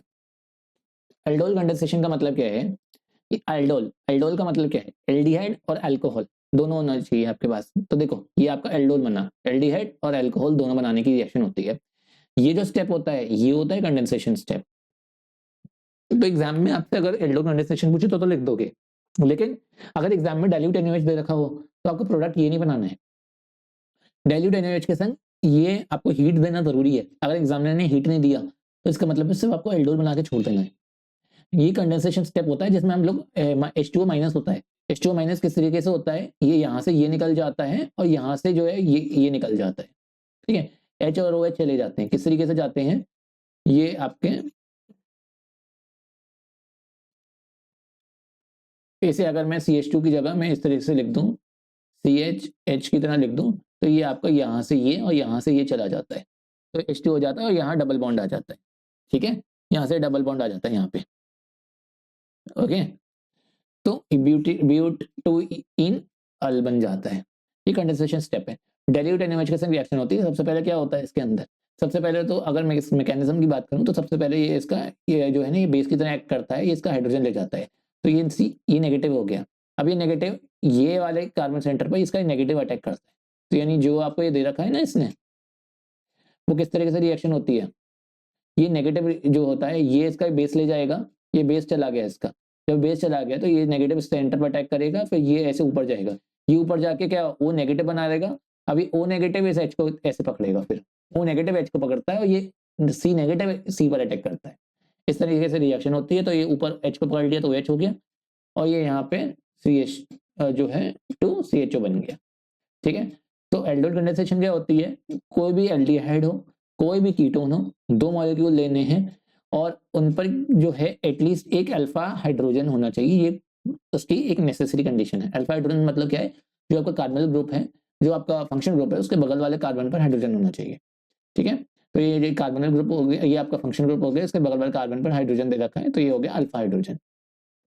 डाइल्यूट एल्कली होना चाहिए, डाइल्यूट एल्कली के संग रिएक्शन होती है तो कंडेंसेशन होकर आपका क्या बना देता है, ये रिएक्शन स्टेटमेंट में आती है लिखने को, इस पर शॉर्ट नोट आता है लिखने को, तो ये क्या बना देता है, बीटा हाइड्रोक्सी एल्डिहाइड कीटोन बना देता है। देखो बीटा है, देखो ये फंक्शनल ग्रुप लगा है तो ये अल्फा कार्बन और ये बीटा कार्बन, तो बीटा पर हाइड्रोक्सी लगी हुई है, देखो ये बीटा पर हाइड्रोक्सी लगी है, तो बीटा हाइड्रोक्सी एल्डिहाइड ये बीटा हाइड्रोक्सी कीटोन बना देता है, ये होती है सिंपल एल्डोल की कंडेंसेशन। क्रॉस एल्डोल, अब इसकी वैरायटीज हैं, क्रॉस एल्डोल का मतलब क्या है कि दो अलग अलग एल्डिहाइड्स हो गए, दो अलग अलग कीटोन्स हो गए, या दो एल्डिहाइड ले लो दो कीटोन ले लो, या एक एल्डिहाइड एक कीटोन ले लो, मिक्सचर बना दो, ठीक है ना, दो एल्डिहाइड दो कीटोन या दो एक एल्डिहाइड एक कीटोन ऐसे बना दो। तो देखो एक एल्डिहाइड हो गया हमारे पास, ये एक एल्डिहाइड हो गया हमारे पास, ये रहा अल्फा हाइड्रोजन, ये देखो ये यहाँ अटैक और ये कार्ब सी नेगेटिव वाला सेंटर होगा, ये इस सेंटर ने यहाँ अटैक किया और ये ओ नेगेटिव है, ओ नेगेटिव इस एच को पकड़ेगा, तो वही जो वाली रिएक्शन हो गई और आपका ये इस तरीके से क्रॉस एल्डोल का प्रोडक्ट बन गया और ये सिंपल एल्डोल का प्रोडक्ट बन गया, ठीक है, दो प्रोडक्ट्स बन गए। नेक्स्ट रिएक्शन है कैनिज़ारो रिएक्शन। कैनिज़ारो रिएक्शन क्या होती है, कैनिज़ारो रिएक्शन के अंदर आपका अल्फा हाइड्रोजन की नीड नहीं है और ये एग्जांपल है डिस्प्रोपोर्शनेशन रिएक्शन का, डिस्प्रोपोर्शनेशन रिएक्शन, ठीक है। स्पेलिंग में एरर हो गया हो तो माफ करना। अच्छा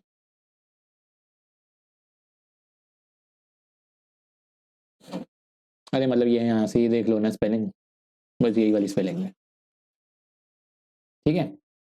ये है डिस्प्रोपोर्शनेशन रिएक्शन, इसमें आपको जब भी रिएक्शन करवाएगा तो आपको कॉन्सेंट्रेटेड एल्कली देगा, यदि कॉन्सेंट्रेटेड एल्कली, एल्डिहाइड कीटोन की बात नहीं होती है यहाँ पे, सिर्फ और सिर्फ एल्डिहाइड की बात होती है, एल्डिहाइड होना चाहिए, अल्फा हाइड्रोजन नहीं होना चाहिए, कॉन्सेंट्रेटेड एल्कली होनी चाहिए, ये इसकी कंडीशंस हैं। कॉन्सेंट्रेटेड एनएच के संग रिएक्शन हुई, कॉन्सेंट्रेटेड केओएच के संग, सॉरी, ये आपका कैसे बनती है, ये आपकी तरफ की रिडॉक्स है, मतलब एक रिड्यूस होगा और एक ही वही सेम जो होता है रिडॉक्स में, तो क्या होता है एक तरफ जो होता है ऑक्सीडाइज होता है, एक तरफ रिड्यूस हो रहा होता है, लेकिन यहाँ क्या होता है उसी प्रोडक्ट का ऑक्सीडेशन उसी प्रोडक्ट का रिडक्शन, तभी इसे कहते हैं डिस्प्रोपोर्शनेशन रिएक्शन। एक तरफ इसने रिड्यूस हो गया एल्कोहल बना दी, एक तरफ इसने ऑक्सीडाइज होकर एसिड का सॉल्ट बना दिया, ठीक है। CHO एक तरफ इसने CH2OH बना दिया, एक तरफ इसने एसिड का सॉल्ट बना दिया, तो डिस्प्रोपोर्शनेशन हो गया, ठीक है। ये होती है कैनिज़ारो रिएक्शन। आई होप इतनी बात क्लियर हो गई होगी। आपके सिलेबस में दो रिएक्शन हो रहे हैं, एक तो है पर्किंस रिएक्शन और एक रिएक्शन हो रहा है उसका मेरे को नाम याद नहीं आ रहा,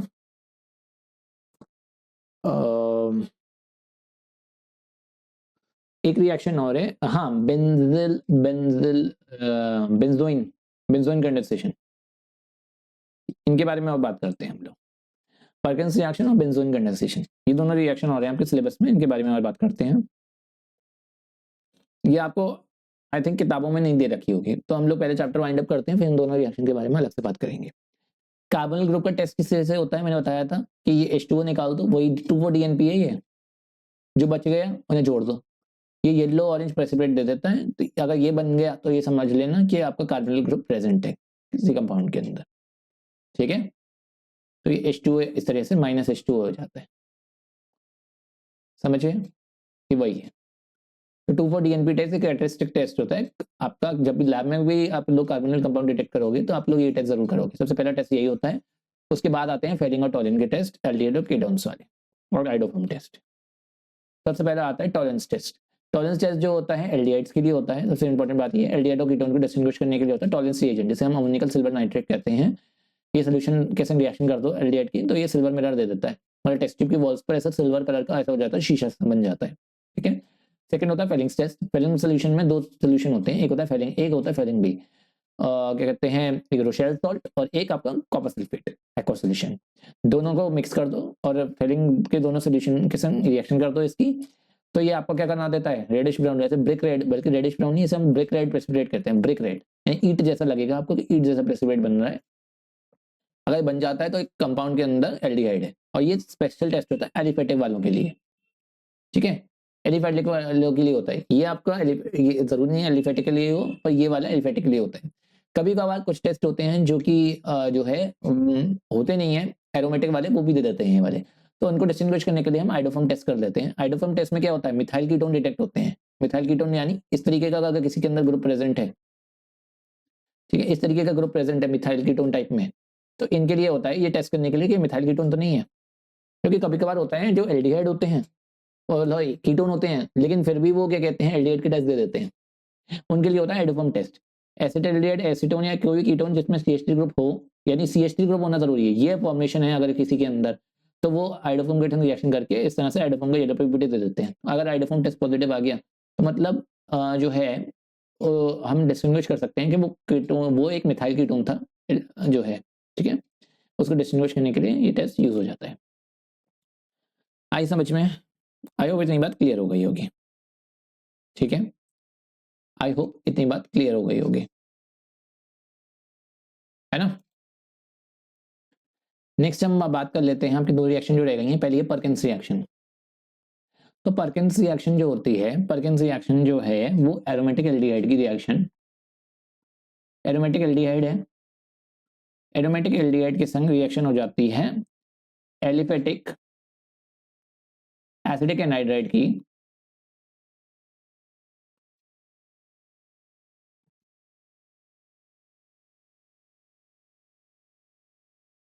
और जो है इससे बन जाता है alpha beta unsaturated aromatic acid.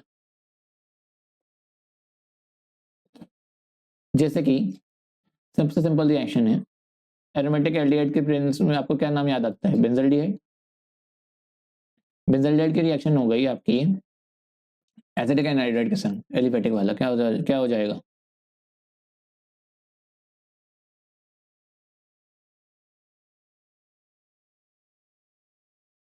इसमें रिएक्शन हो जाएगी। अच्छा, ये जो प्रेजेंस होती है वो होती है आपके सॉल्ट पे, सॉल्ट होता है एसिड का, इसके प्रेजेंस में रिएक्शन हुई तो ये आपका ये बना देगा अल्फा बीटा अनसैचुरेटेड।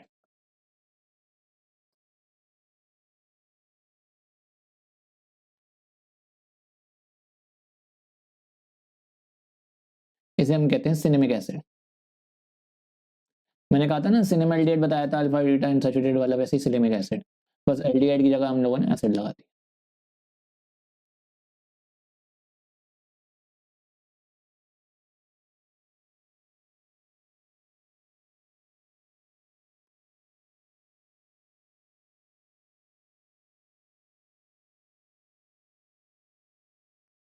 ठीक है। देखो ये फंक्शनल ग्रुप लगाए अल्फा बीटा और अनसैचुरेशन में डबल बॉन्ड लगा हुआ था, alpha beta unsaturated aromatic acid. ये होती है आपकी परकिंस रिएक्शन। ठीक है। नेक्स्ट है आपकी बेंजोइन कंडेंसेशन।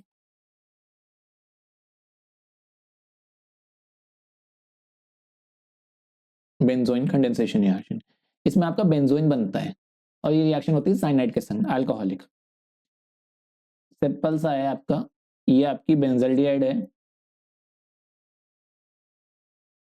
बेंजल्डिहाइड की रिएक्शन हो जाती है साइनाइड के संग, HCN के संग या अल्कोहलिक साइनाइड के संग H2O, और आपको C2H5OH के संग रिएक्शन हो जाती है साइनाइड नेगेटिव, जो भी आपका एसिडिक साइनाइड हुआ ये आपका बेंजोइन बना लेता है।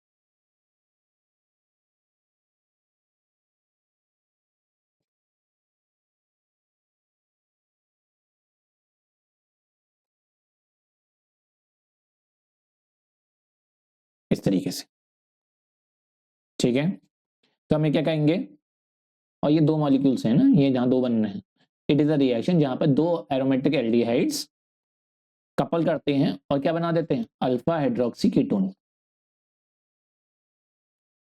क्या ये अल्फा हाइड्रोक्सी कीटोन, कैसे है अल्फा हाइड्रोक्सी कीटोन, तो देखो ना, ये कीटोन है और अल्फा पोजीशन पर हाइड्रोक्सी, तो अल्फा हाइड्रोक्सी कीटोन बना देते हैं, इसी को हम बेंजोइन कहते हैं, इसी को हम बेंजोइन कहते हैं।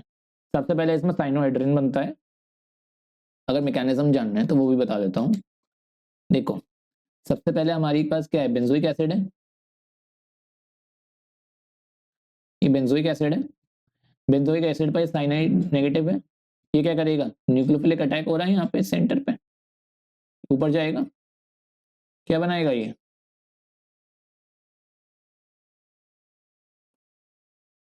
O नेगेटिव, और ये H, और ये साइनाइड।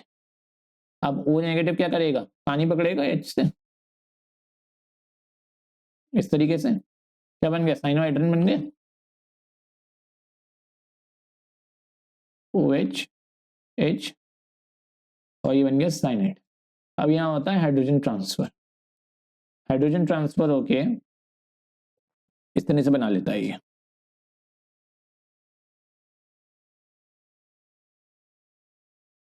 इस तरीके से मान लो, इस तरीके से बना लेता है और ये दूसरे वाले पर अटैक कर देता है ये,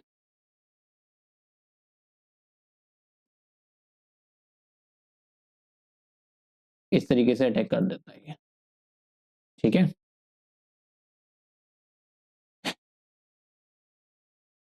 तो ये आपका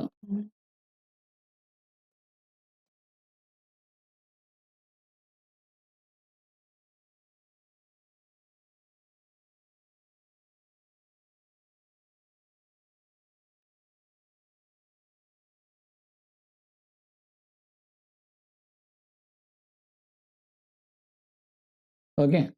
फिर इसके संग रिएक्शन होती है, एक जगह मैंने गलती कर दी, ये आपका साइनाइड, हाँ ये यहाँ हो गया, ये आपका साइनोहाइड्रिन बन गया। अब इसके बाद ये जिसका ये बनना था, यहाँ पर इसने क्या पकड़ा, OH नेगेटिव ने यहाँ इसका ये H पकड़ा ना, तभी तो ये O नेगेटिव बना। तभी O नेगेटिव जो है जब इस पर अटैक होगा तो कैसे होगा, इस तरीके से हो जाता है ये, मतलब मैकेनिज्म आएगा नहीं, तो भी बस एक बार जानने के लिए लिख दिया मैंने, अब खत्म ही कर दूंगा इसे। क्या हो गया ये,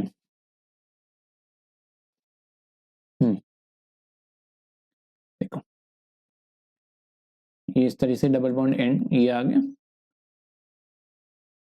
तो ये इस तरीके से इस पर डोनेट करेगा, अब ये इस पर से डोनेट करेगा, और ये वाला सेंटर फिर यहाँ अटैक करा इस सेंटर ने, इसके ऊपर यही अटैक करा, तो ये यहाँ क्या हुआ, ये OH CN, और यहाँ पर ये O नेगेटिव CH, और ये इस तरीके से हो गया। अब ये H प्लस पकड़ लेगा, ये क्या बन जाएगा,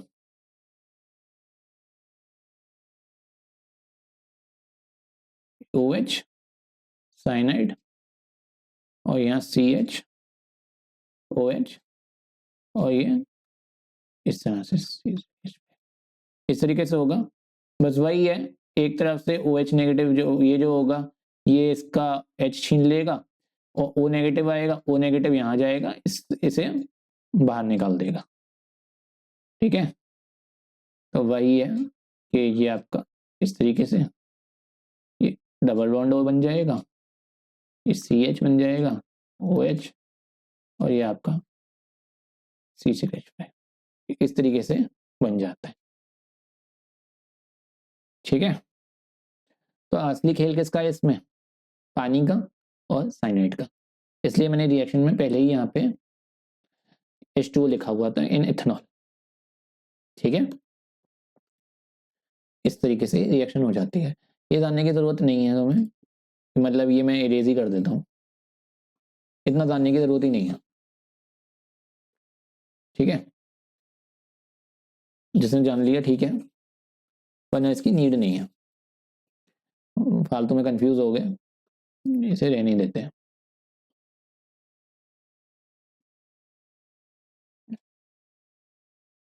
मतलब मैं पेज को हटा दूंगा ये वाले ना। चलिए, चैप्टर फिनिश हो गया। अगर वीडियो पसंद आई हो तो लाइक करना, शेयर करना अपने दोस्तों के साथ, और चैनल पर नए हो तो चैनल को सब्सक्राइब करके बेल आइकन को हिट कर देना, ताकि 30 मिनट्स पहले आपके पास नोटिफिकेशन आ जाए और आपका कोई भी लेक्चर मिस ना हो। Thank you very much, good bye, take care. मिलते हैं अगले लेक्चर में। यहाँ तक इसमें अगर नाइट्रोजन कंटेंट कंपाउंड्स करेंगे तो वो कर लेंगे, या फिर हम क्वेश्चंस कर लेंगे इन दोनों चैप्टर्स के। ठीक है, thank you very much, good bye, take care.